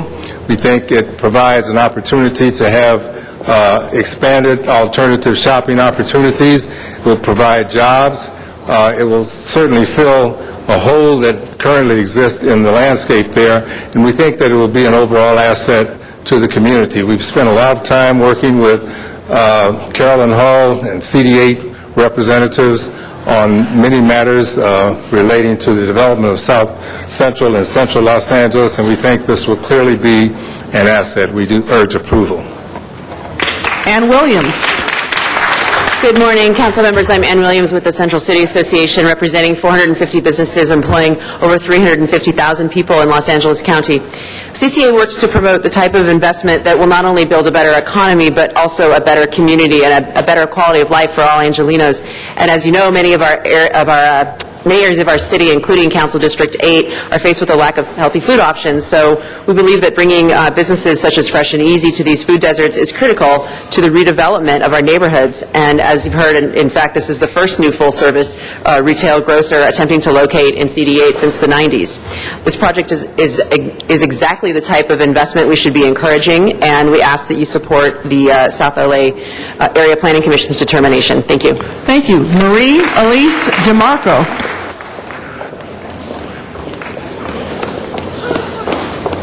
Hi, I was up earlier, so I'd really like to just very quickly say, for the naysayers, they should go to Pacific Palisades, check out their fresh fare Ralphs compared to our Ralphs at Crenshaw and Slauson, and look at the Pacific Palisades gigantic football-sized parking lot and the fact that there's so much foot traffic. That's all I have to say. Ethel Austin. Hello, Council. Madam President, I'm here in support of Fresh and Easy only. I'm asking that you all, I'm from South Central, District 8, asking that you all think about Fresh and Easy has invested $300,000 in South Central, and we need, most of us are going green, most of us are vegetarian. We need fresh food around the area. Also, we have, if the way it's situated, it's the parking, everyone could walk. We have the post office there, we have the grocery stores there, everything is surrounding. So we all come in from South Central to ask you to please approve this Fresh and Easy market, because we do live there, and we need this. We need this type of food in the area. Our kids are too big, they need to walk. It's a lot of walking that can be done, all in that area. I like the parking lot. It's designed perfectly.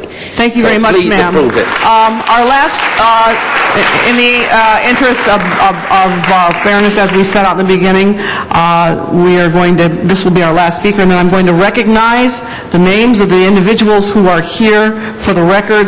Walter Cathy, if you would please come forward to speak at the podium. Walter Cathy Jr., Regional Director for Fresh and Easy Neighborhood Market. At Fresh and Easy, we fundamentally believe everyone deserves fresh, wholesome food at affordable prices.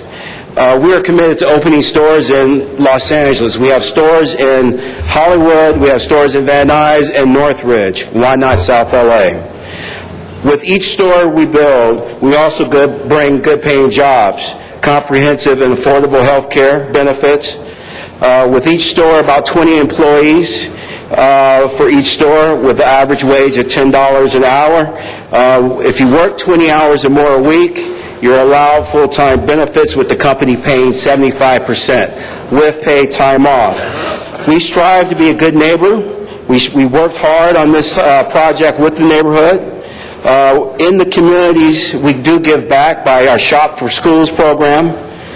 We also work hard and a good steward on the environment. For example, our stores have 30% less energy, uses 30% less energy than your typical supermarket. Thank you very much for your time. Okay, thank you, Mr. Cathy. Mr. Parks, I am concerned about quorum. I do believe that you wanted to make some comments, and I'm going to read the names into the record after you're done. Thank you very much. I would just like to ask Planning Department to come up and Commissioner Mills to come up. And also I'd like to ask for all of those that are here representing different groups, would you stand if you're in support of this market?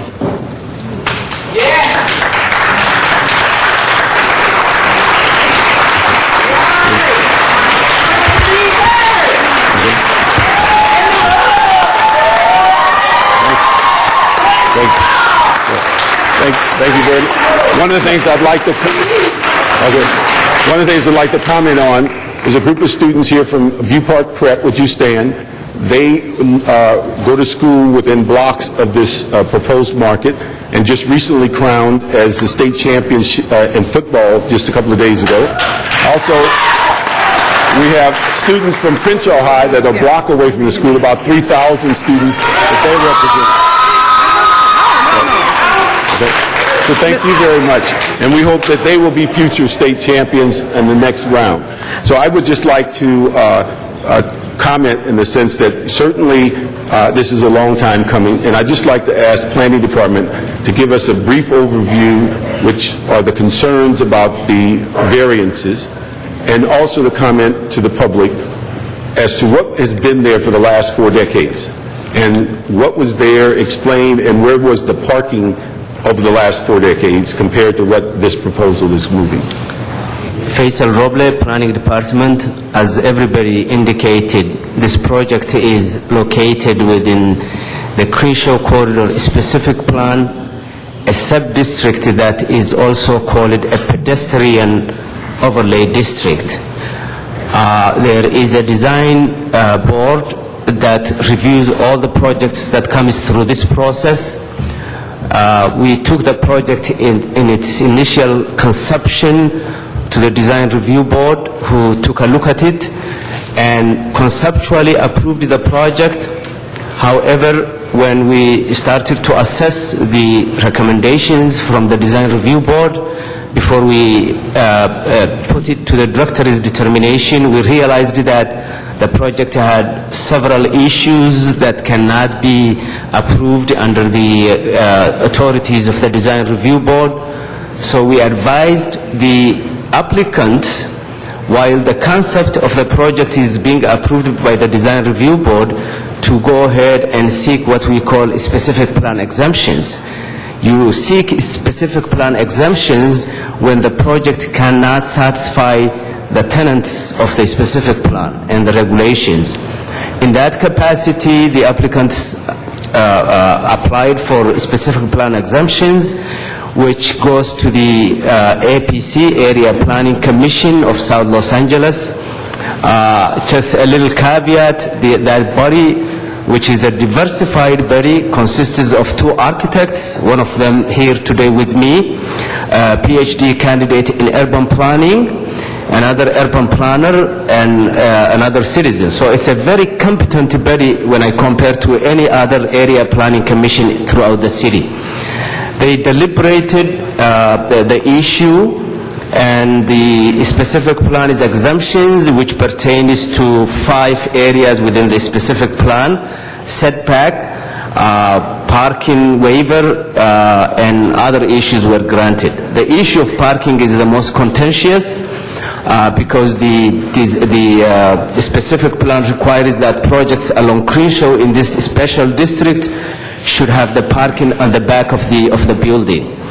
But because of other issues that Fresh and Easy brought to the board, they wanted the parking to be on the front.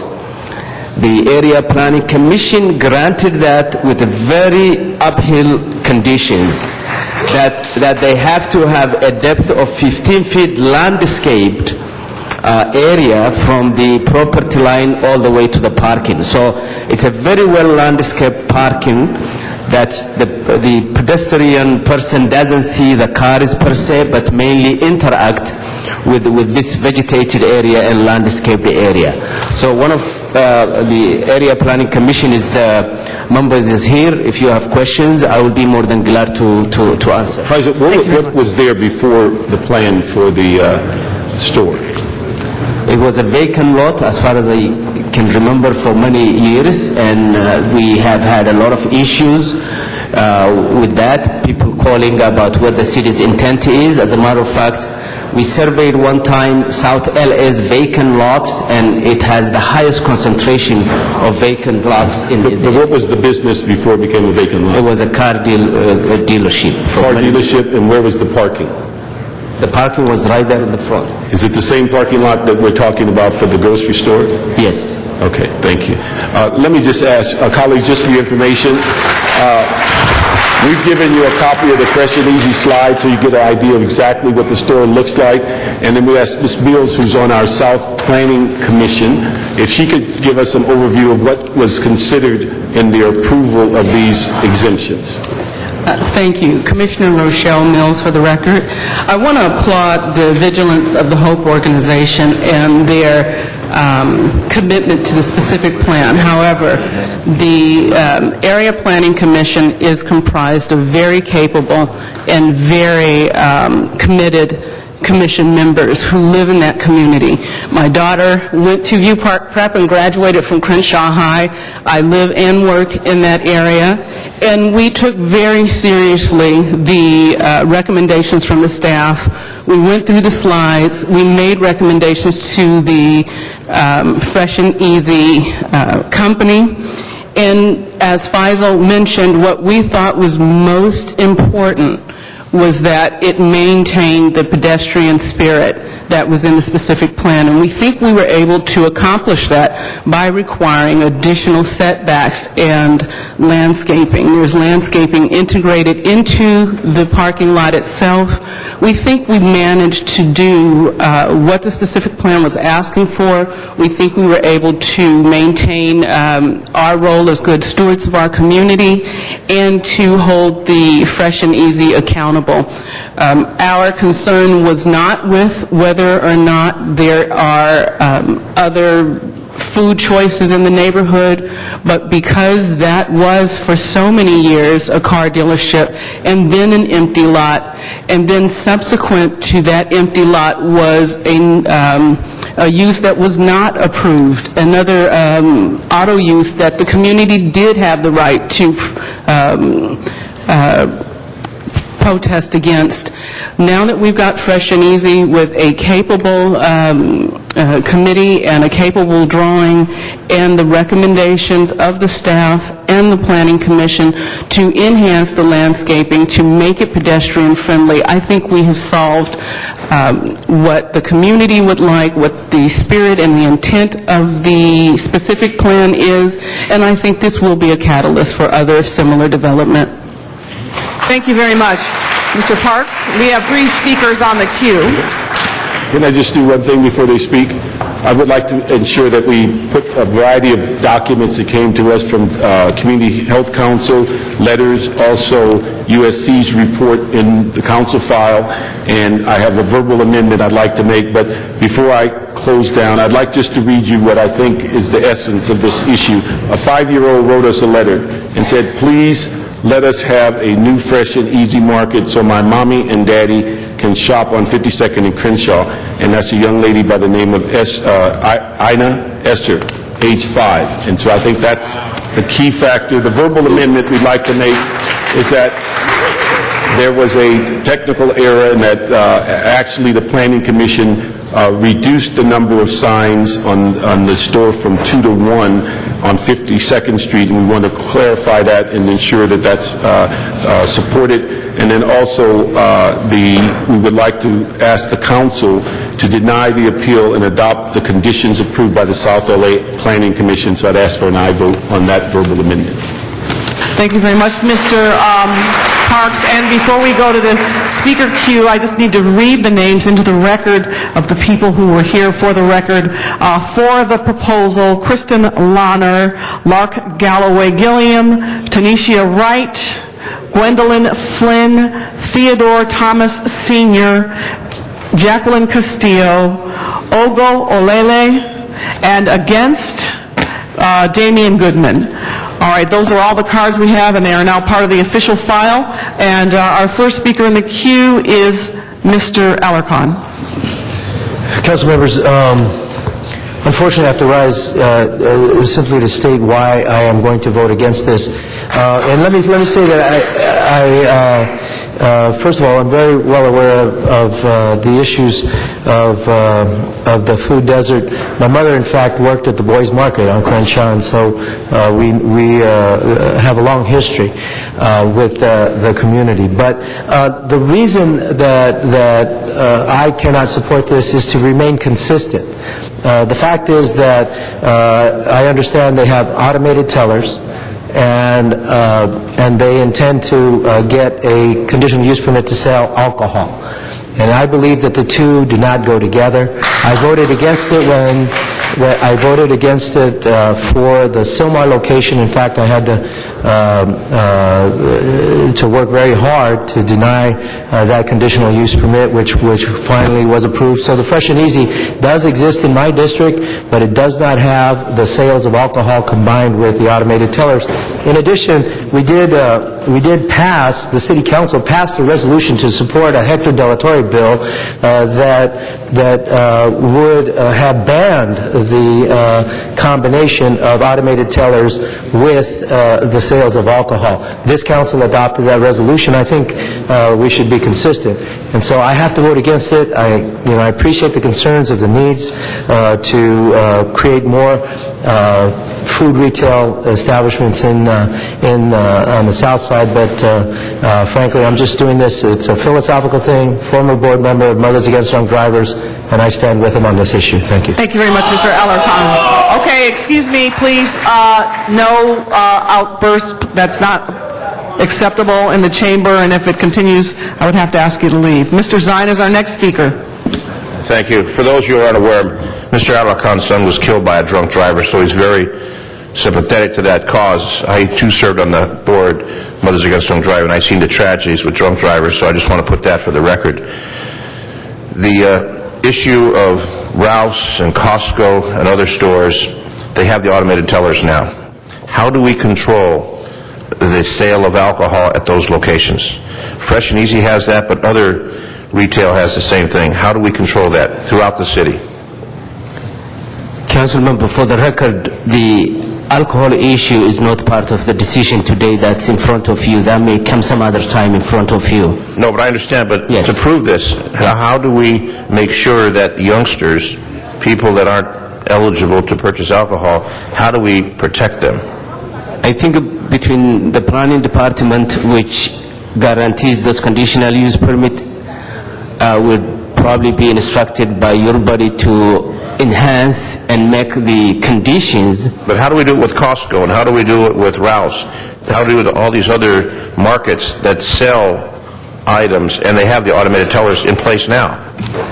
Again, I would say probably... You don't have the answer. You don't no, have I don't have the answer. Okay. You probably need to put something in the books. It's bigger than this Fresh and Easy, but we need to identify and come up with whatever solution they have. Yes. I'm sure there's some solution.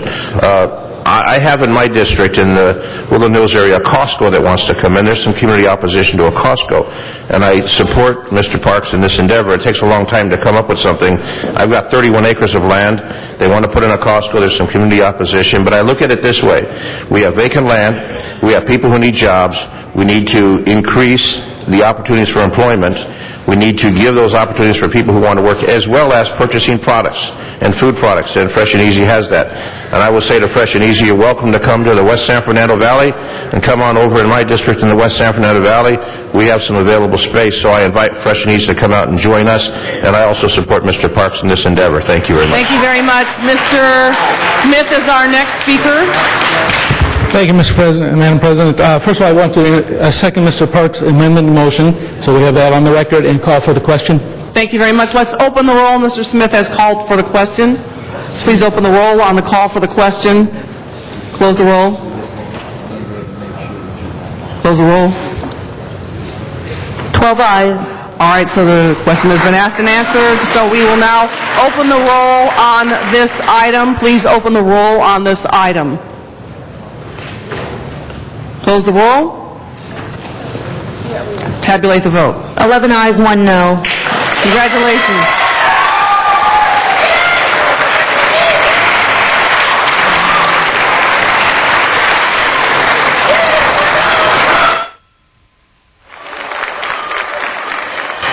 All right, let's celebrate.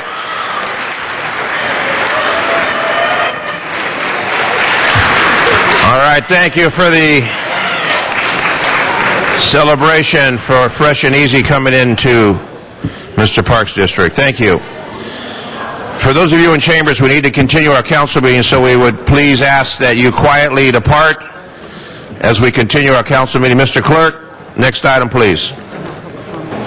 Sir, that would take us back to the remaining 2 items called special or general public comment. Let's do public comment. Arnold Sachs. Public comment time. Arnold Sachs.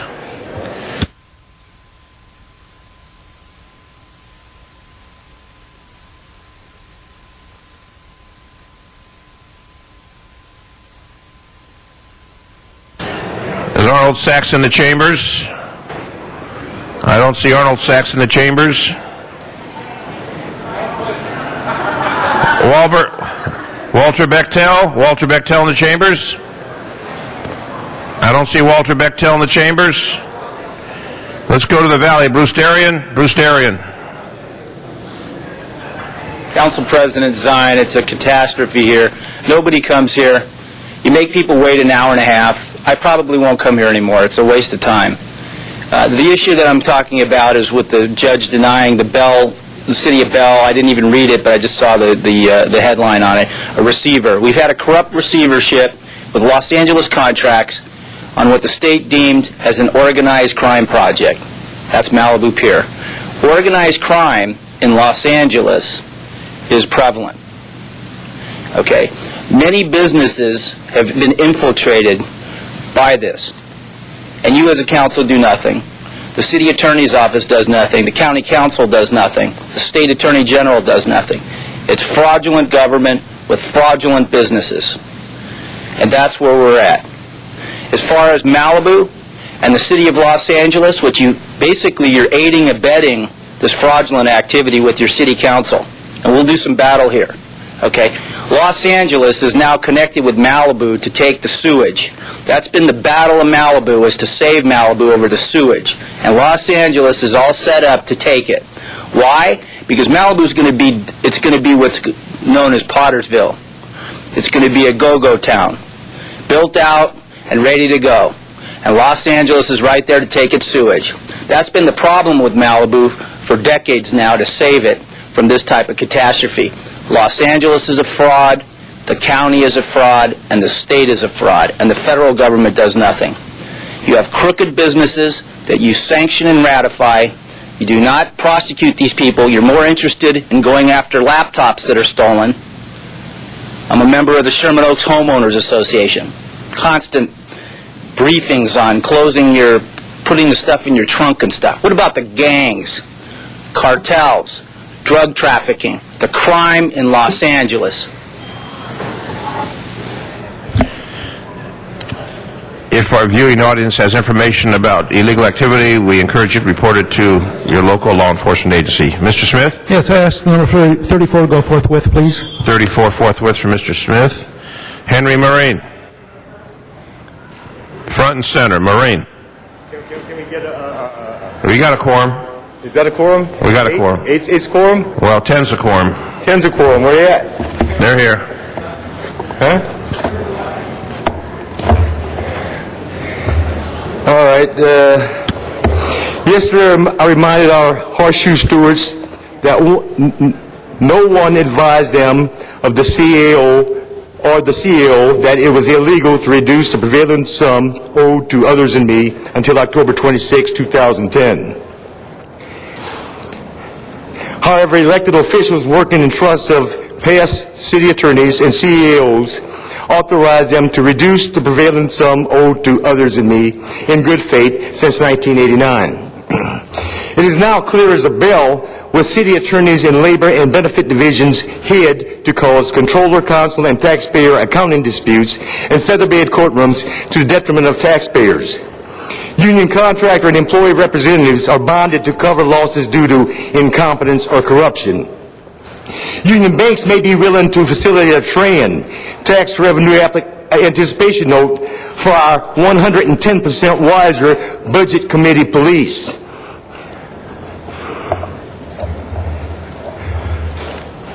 I'm sure my CD8 representative and others will be making motions to resolve these misunderstandings of professional employees in regard to third-party transactions on behalf of taxpayers in 15 CDs.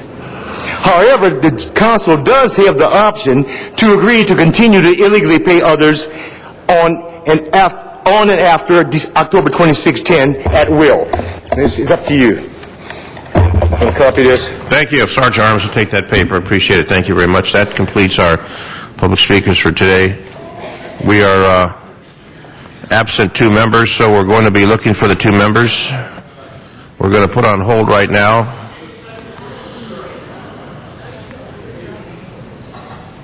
We're going to hold the meeting.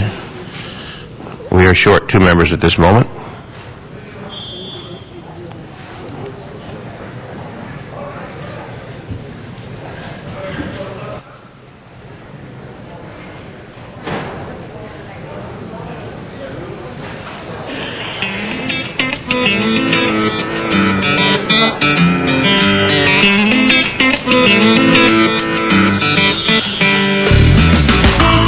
Mr. Alcott? Thank you. It doesn't really qualify for today.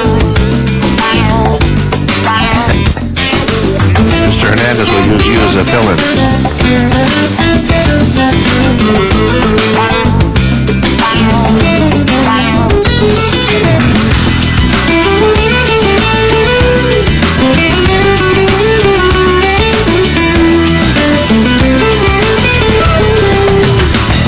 We need to locate Mr. Wesson and Mr. Parks.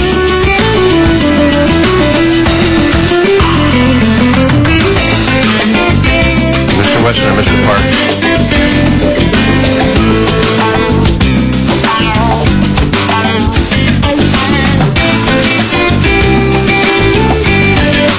All right. Well, Mr. Parks is off the queue at this moment. He's probably celebrating, appropriately so. All right. So we're back in session. Thank you. Mr. Sachs, you were called. You didn't answer. You didn't come forward under public comment, sir. What? All right, Mr. Sachs, come and give you 2 minutes. Public comment.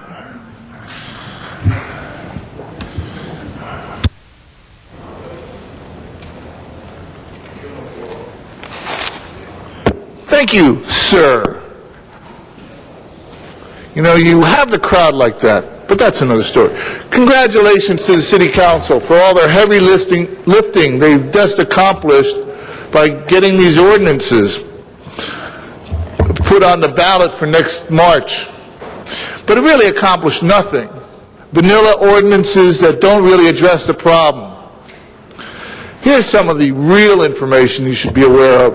A, the libraries are going to have to pay for their utility usage, about $20 million. Parks and Recreation are going to have to pay for the electricity, about another $20 million.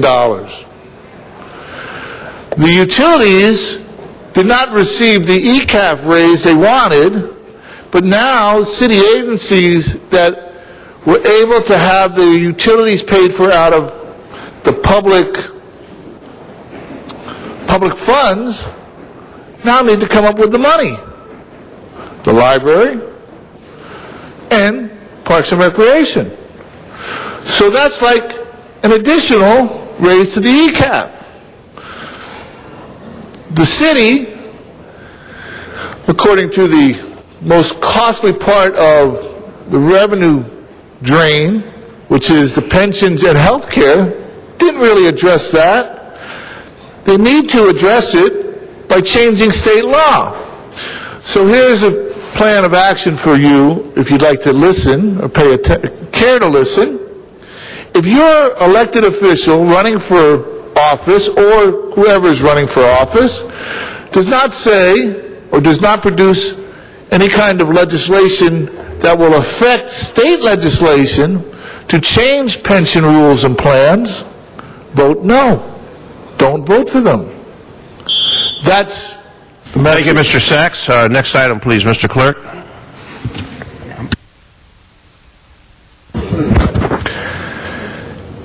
Mr. President, that brings us to item 38, called special for cards. Number what? 38. Number 38 for cards. Arnold Sachs is the only card we have on number 38.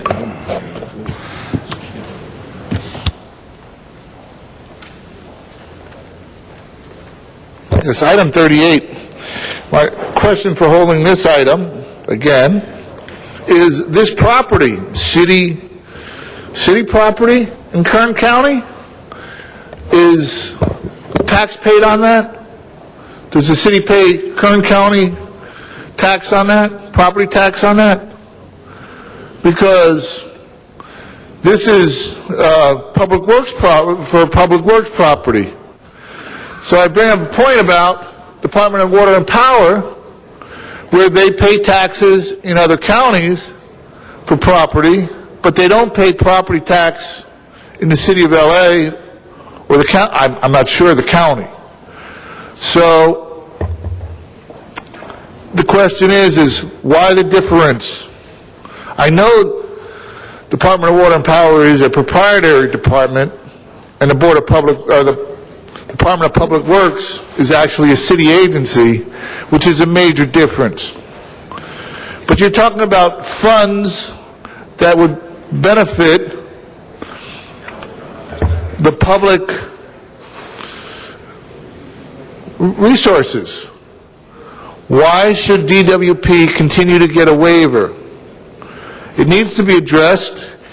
That's the item that should have been put on the ballot, whether DWP should be able to keep paying, making quarterly payments, or should they pay taxes on their property? This is being paid tax-wise.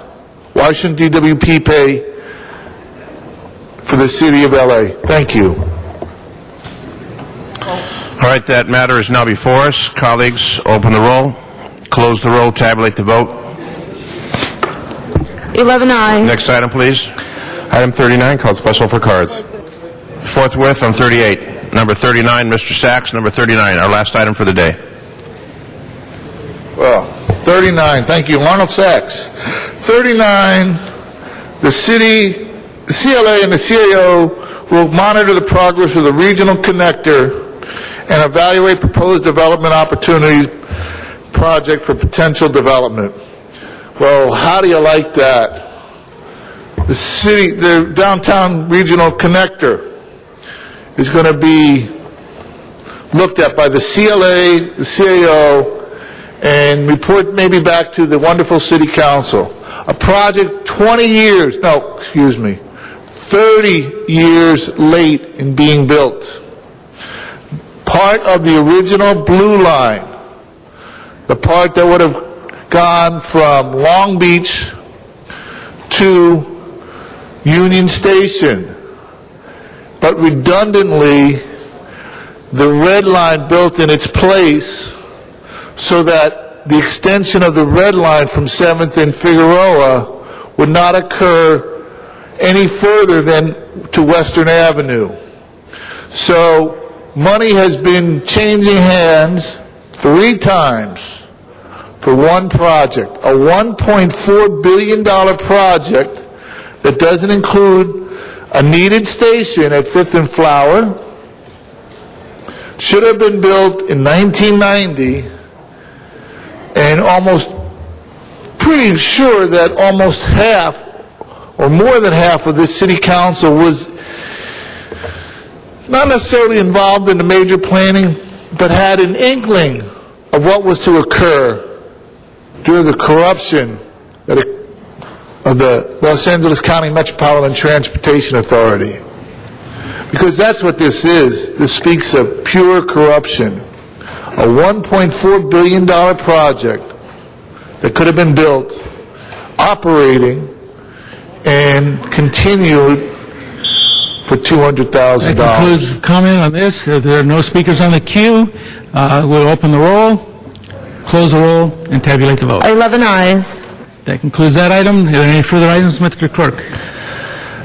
Sir, council has motions for posting and referral. They shall be posted and referred. And the desk is clear. Desk is clear. Will you have any announcements? Mr. Zine. Announcements. If I can have my staff please join me as we bid farewell to a very dedicated man, Christopher Olson. Chris Olson's moving to San Francisco. He's been the policy director in my office, and we have a wonderful resolution for him signed by all the council members, the mayor, our city attorney, controller, etc. Chris had worked for Wendy Gruhl, worked for me, policy director. He's quick. He can come up with an idea, get the motion generated in record-breaking time. His office is immaculate, absolutely immaculate, the most organized person. And he's done a tremendous job, but we're going to miss him. But he's moving to San Francisco. He has no job. He may be a tour guide at Alcatraz if nothing else comes up. I reminded him of that. You don't have the great weather. You don't have the wonderful people. But he's just a great, great individual who's worked for Wendy Gruhl and for Council District 3. So on behalf of me and the staff and the fine city family, Chris, we wish you well in your future endeavors. You've been great. You've been fantastic. And we acknowledge your great service to the people of Los Angeles serving in 2 council offices. So God bless you. A couple words from you. Thanks, everybody. I'm going to miss City Hall, and just thanks for all the things that I've learned from everybody, from starting out with Wendy in the field and moving to City Hall, and then working for Mr. Zine here, who's really helped me grow professionally, and I appreciate everything very much. Thanks. Wish you well, Chris. God bless you in your San Francisco. And good luck, Chris. Mr. Reyes. Thank you, Council President. Colleagues, I just wanted to share with you that upon return of the National League of Cities, we do have a member of our council, Councilmember Bernard Parks, who will be the new member of the board. It was great to see some of my colleagues there. That was my last year on the board. It was a great experience. What became very evident, though, is that the environment, the political environment nationally, is a very tenuous one. The issues that are affecting our cities are such that our ability to maintain local control is being severely challenged by the way our funding patterns and policies are evolving. If we're going to maintain levels of support for our communities through block grant and through other programs, it's imperative that we begin to organize and become more effective at these national organizations. So I would hope in the next 2 years my colleagues can be more, involved in the various committees that affect these national discussions. The issue of immigration is going to be a very sensitive one, I think volatile. The next conference will be in Phoenix, Arizona, and the focus there will be on how we are able to grow as a country by embracing our diversity, looking at our economy, and looking at how we set strategies in leveraging our capacity as a great nation within the international economic system. So these are very critical issues that are facing us nationally. Los Angeles, the second greatest, biggest city in the country, has a pivotal role, and I would hope that we can see another layer of council members coming in and taking an effective role in this national organization. And I applaud Bernard Parks for being the new member of the board. Thank you, Council President. Thank you, Mr. Reyes, and congratulations to Councilmember Parks. Any other announcements? Mr. Cardenas. Thank you, Councilmember Reyes, for your involvement in a lot of the organizations, even on the national level. But also, I want to remind us as colleagues and as representatives of the city of Los Angeles, being the second largest city in the country, when we do get involved in organizations, we often find ourselves talking about things that other municipalities and other communities haven't traversed yet, and they do learn from us. We get used to the dialogue here, and when you realize it, you realize how sophisticated the city of Los Angeles is, and that's a testament to the history of this great city and also the great work that the staff do and also the elected officials that represent this city. So it's really important that when we can, that we represent our city and the perspectives that we bring, and also try to help other communities to learn from our mistakes and also from our successes. And so I personally make sure that I'm involved in the California League of Cities on that board, and also on the Latino Caucus League of Cities as well, as the president, and also as a board member of the League of Cities of California, and various other organizations that actually meet in Washington and other parts of the country. Some people might see that as something that's frugal or wasteful or what have you, but the fact of the matter is, it is really important, and when you really think about the involvement that we do have, it does help the city tremendously, because we also learn from the organizations and the dialogue going on there as well. So thank you for bringing that up, Councilmember Reyes. Your colleagues, we sometimes find ourselves in these, what some might call hit pieces, because we've gone to a certain city, like we stayed at a certain hotel, and it essentially takes away that drive and initiative to be part of these organizations. But the general public, I would hope, would understand that there's some real benefits we bring back to the city. For example, we have the prescription card, the 20% discount on on items that are not covered by your medical insurance. This helps out our seniors, our youngsters, our families who need to pay more for their medical needs, and that's citywide. So I'll be speaking to my colleagues, see if they'd like to display, essentially provide these cards to your constituents. But it's a very specific way we can help each other out, but more importantly, be involved in national discussion. Thank you. Thank you again, Mr. Reyes. Any other announcements? This turning into debate? I think it's appropriate that I point out that our Republican colleague on the council actually chaired the environmental committee for the California League of Cities, and his chairmanship just ended, and I just wanted to thank him and use him as an example of the leadership that he's exuded. And when he chaired his last meetings, he got an applause and a lot of thanks from a lot of people, way on the left, way on the right, or what have you, because he did a very, very fair and good job. So once again, it's an opportunity for us to show our better side and to be a leader not only for our city, but for constituents around the state or the nation. So I just want to thank Councilmember Greg Smith for the fine job that he did, as I was assigned to that committee as well, but he was the chairman and did a great job. Thank you, Mr. Cardenas. Appreciate that, Mr. Reyes. Any other announcements? Any other debates? Okay, so, we have adjourning motions. We have one. Would you all please rise? Everyone in the chambers, please rise for adjourning motions. Start. Thank you, Mr. President. The formal adjourning motion for our good friend who passed away, Joe Sorrell, passed away December 3rd. Joseph Sorella, born in the Queens, June 19, 1935, son of a New York City fireman. Sal Marion, his mom, a campaign worker who later worked for Assembly Speaker Jesse Unruh in Sacramento. His parents dropped the A off of Sorella so their son could escape anti-Italian discrimination during World War II. As a prominent public affairs, public relations, and political consultant, Joe Sorrell worked professionally in politics for almost 5 decades. In 1966, Joe founded and served as chairman and CEO of Sorrell Associates Incorporated, based in Los Angeles. During his career, Joe played key roles in the presidential campaigns of John Fitzgerald Kennedy, Lyndon B. Johnson, Herbert H. Humphrey, Lloyd Bentsen, John Glenn, and Al Gore. Joe managed a wide variety of local and state campaigns and pioneered the field of judicial campaign management on his own and as part of the firm. He was Chairman Emeritus, past President of the American Association of Political Consultants, and past President of the International Association of Political Consultants. Also served member of the White House Business and Public Affairs Advisory Committee by appointment President Jimmy Carter.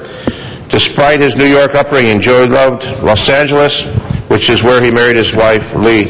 Together they raised a family of 3 children, 2 boys, Steve and Joe Jr., and 1 daughter, Sharon. Joe ran a successful business and built an unparalleled reputation for giving back to the community. He was a resident of Hancock Park for more than 50 years, was proud to relocate his firm to nearby Larchmont Boulevard in 1980. Joe served on the board of directors of Los Angeles World Affairs Council, was past chairman of the Hollywood Wilshire YMCA, past vice president of the Public Relations Society of America, Los Angeles chapter, and a member of the board of visitors of the Rosario School of Business Management, Pepperdine University. Also served as president of the California Museum of Science and Industry and as a member of the Los Angeles Memorial Coliseum Commission when it hosted the 1984 Olympic Games. Joe was a graduate of the University of Southern California, which is where he completed 15 years as an adjunct professor in the USC's prestigious Jesse Unruh Institute of Politics, which he co-founded. Past member of the Board of Governors of the USC Alumni Association, distinguished visiting professor in political science at Pepperdine University in Malibu, also lectured and conducted seminars and political forums across the nation. Those closest to Joe knew that despite his deep love for American politics, Italian food, Yankees, and USC, his greatest joy was spending time with his family. Joe died Friday, December 3rd at home of complications from pneumonia. He was 75. Survived by his wife, Lee, 3 children, Steve Bullock, daughter Sharon, Sorrell Levy, Joe Sorrell Jr., along with his 7 beloved grandchildren, Kimberly and Christopher, Danny, Lauren, Sal, Chase, and Josie. May he rest in peace, Joe Sorrell. Anyone else? Okay. Any other adjourning motions? Mr. Lee. Thank you. And just to add to Joe Sorrell, Councilwoman Janice Hahn and I introduced a motion to name the Italian Hall at Placita Olvera after Joe Sorrell. As many of you know, whenever we discussed getting Italian Hall renovated back in place and giving recognition to the contributions of Italians to the city of LA, Joe Sorrell was there advocating, speaking. He didn't come often into the chambers toward the latter years, but when the Italian Hall came up, he was here because he cared about it. And so we've submitted that motion in yesterday, and hopefully it will go through. Thank you. Mr. Weezer, if we could, there's a couple other speakers. Mr. Koretz? Yeah, Joe, I think, was a friend of everybody here, so I probably don't need to say too much. I'd just say I was proud to bring him into the chambers this past June and have us present him with a resolution declaring his birthday Joe Sorrell Day, and also to represent that at an event celebrating that at his office. He was a wonderful guy. In addition to being a tremendous success in his field, he was just a sweet guy and a good friend and mentor to me, and I'll miss him as will so many other folks. Thank you very much, Mr. Korean. Thank you, Mr. President. I think Mr. Koretz is certainly right. All of us feel very much that we were personal friends with Joe Sorrell. In fact, when many of us were at his funeral, it was remarkable to me that this church was absolutely packed to the rafters with people, and it was absolutely clear that every single person in that church felt that they were personal friends who were personally connected with Joe Sorrell. And I think that really speaks to the kind of man that he was. I was one of his very first students at USC. I was in his first class that he taught at USC in the Unruh Institute when I was 19 years old. And I think it's fair to say that if it weren't for Joe Sorrell, my path in life might have been very different, and I might have gone on to do other things, and I might not be sitting here with all of you today.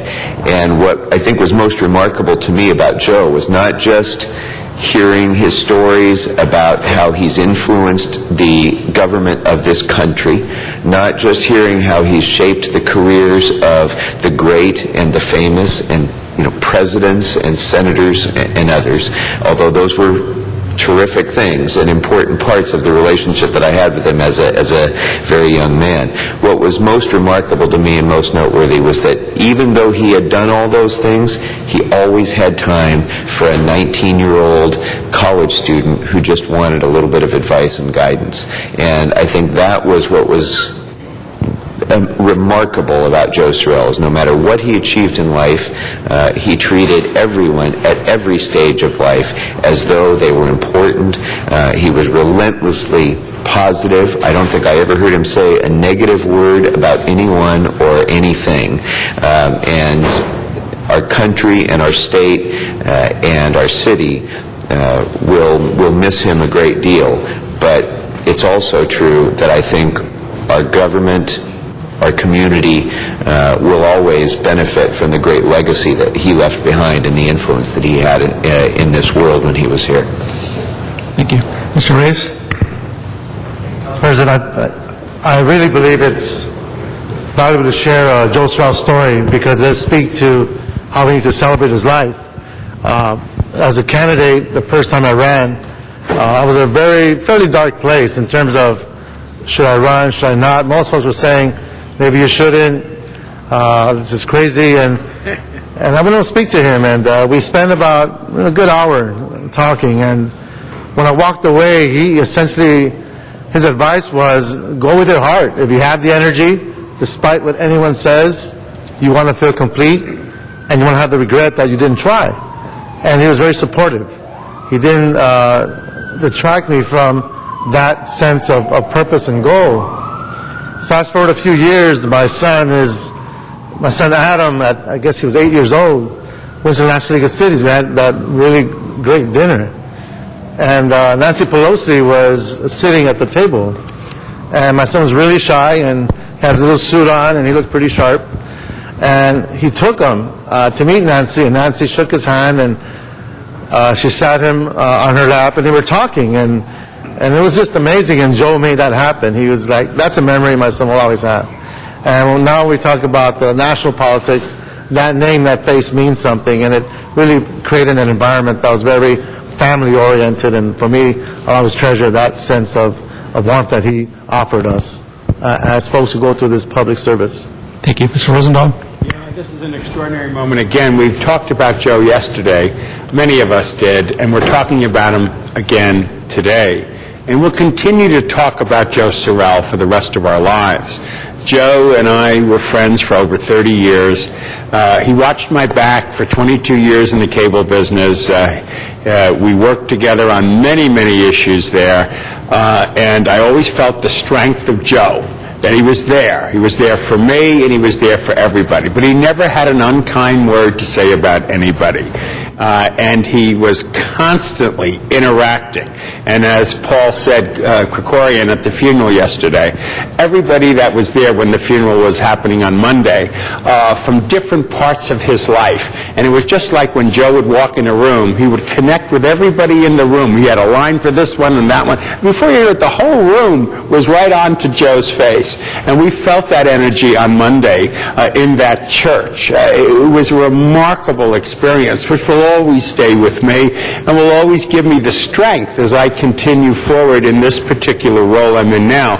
Many of you know I have a prayer every morning that I say and meditate over, and in it I bring in those who have passed through my life, who have moved on. And now Joe is in a prominent spot, which will continue to watch my back as I continue to do this political thing. So Joe will always be with us.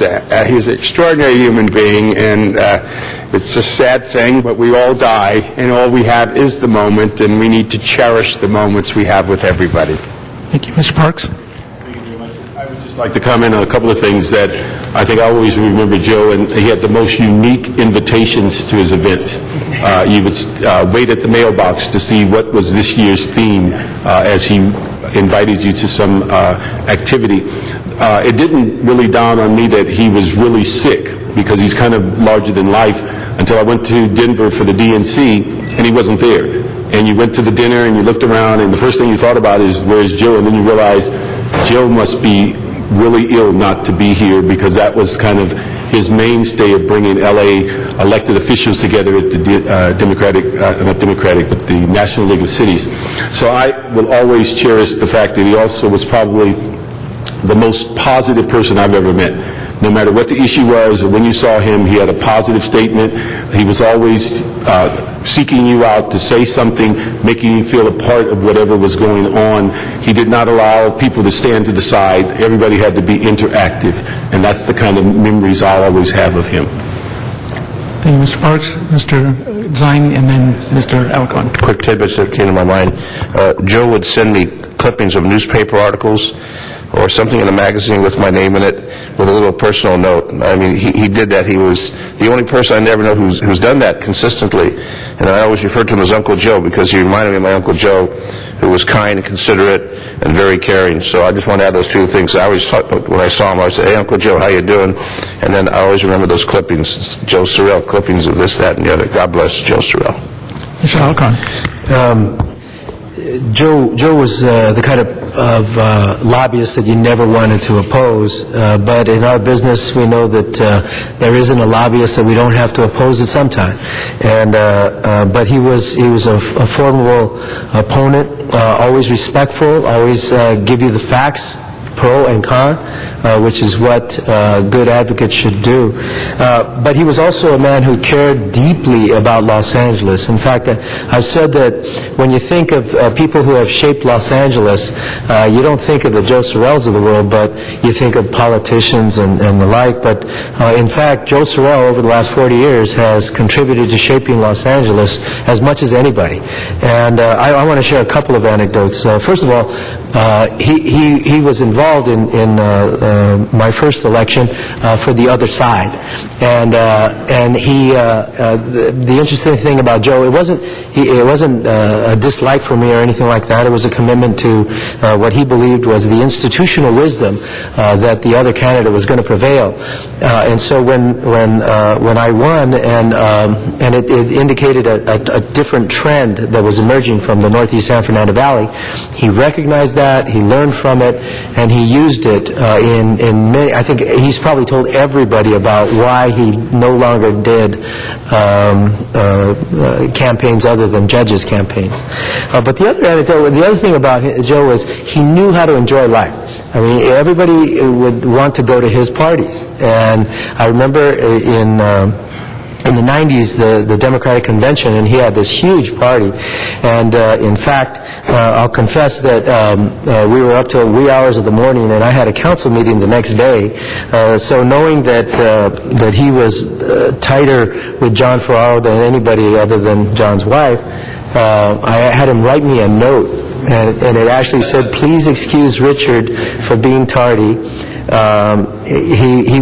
He was partying with me till the wee hours of the morning," and I flew in. I actually got here at 10 o'clock. I showed the note to John. He said, "Richard, go sit down and be quiet."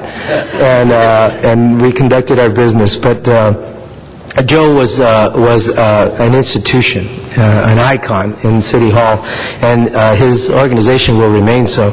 And he was also just a great guy, a nice person who cared about people.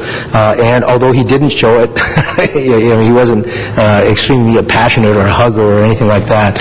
But he had a deep affection for people in general, and he will be missed. He will be greatly missed.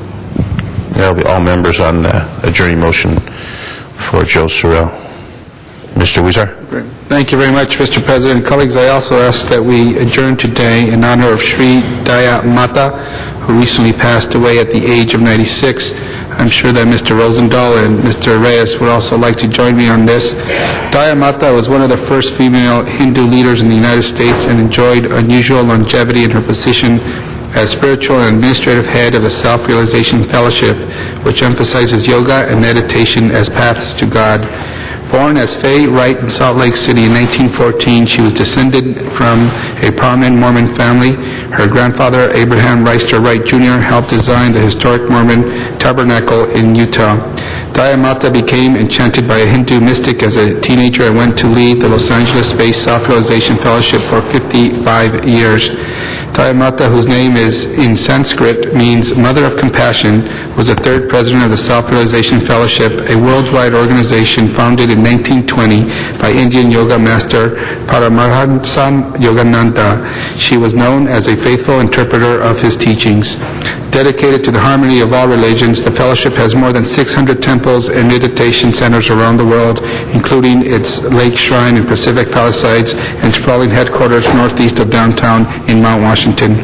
Sri Daya Mata leaves no immediate survivors. A viewing will be held at Forest Lawn Memorial Park in Glendale Thursday through Saturday from 10 a.m. to 8:30 p.m. A public memorial service to honor her will be held at 4 p.m. this Sunday at the Pasadena Civic Auditorium, located at 300 East Green Street in Pasadena. May she rest in peace, just as she lived her life in peace. Thank you. Mr. Koretz.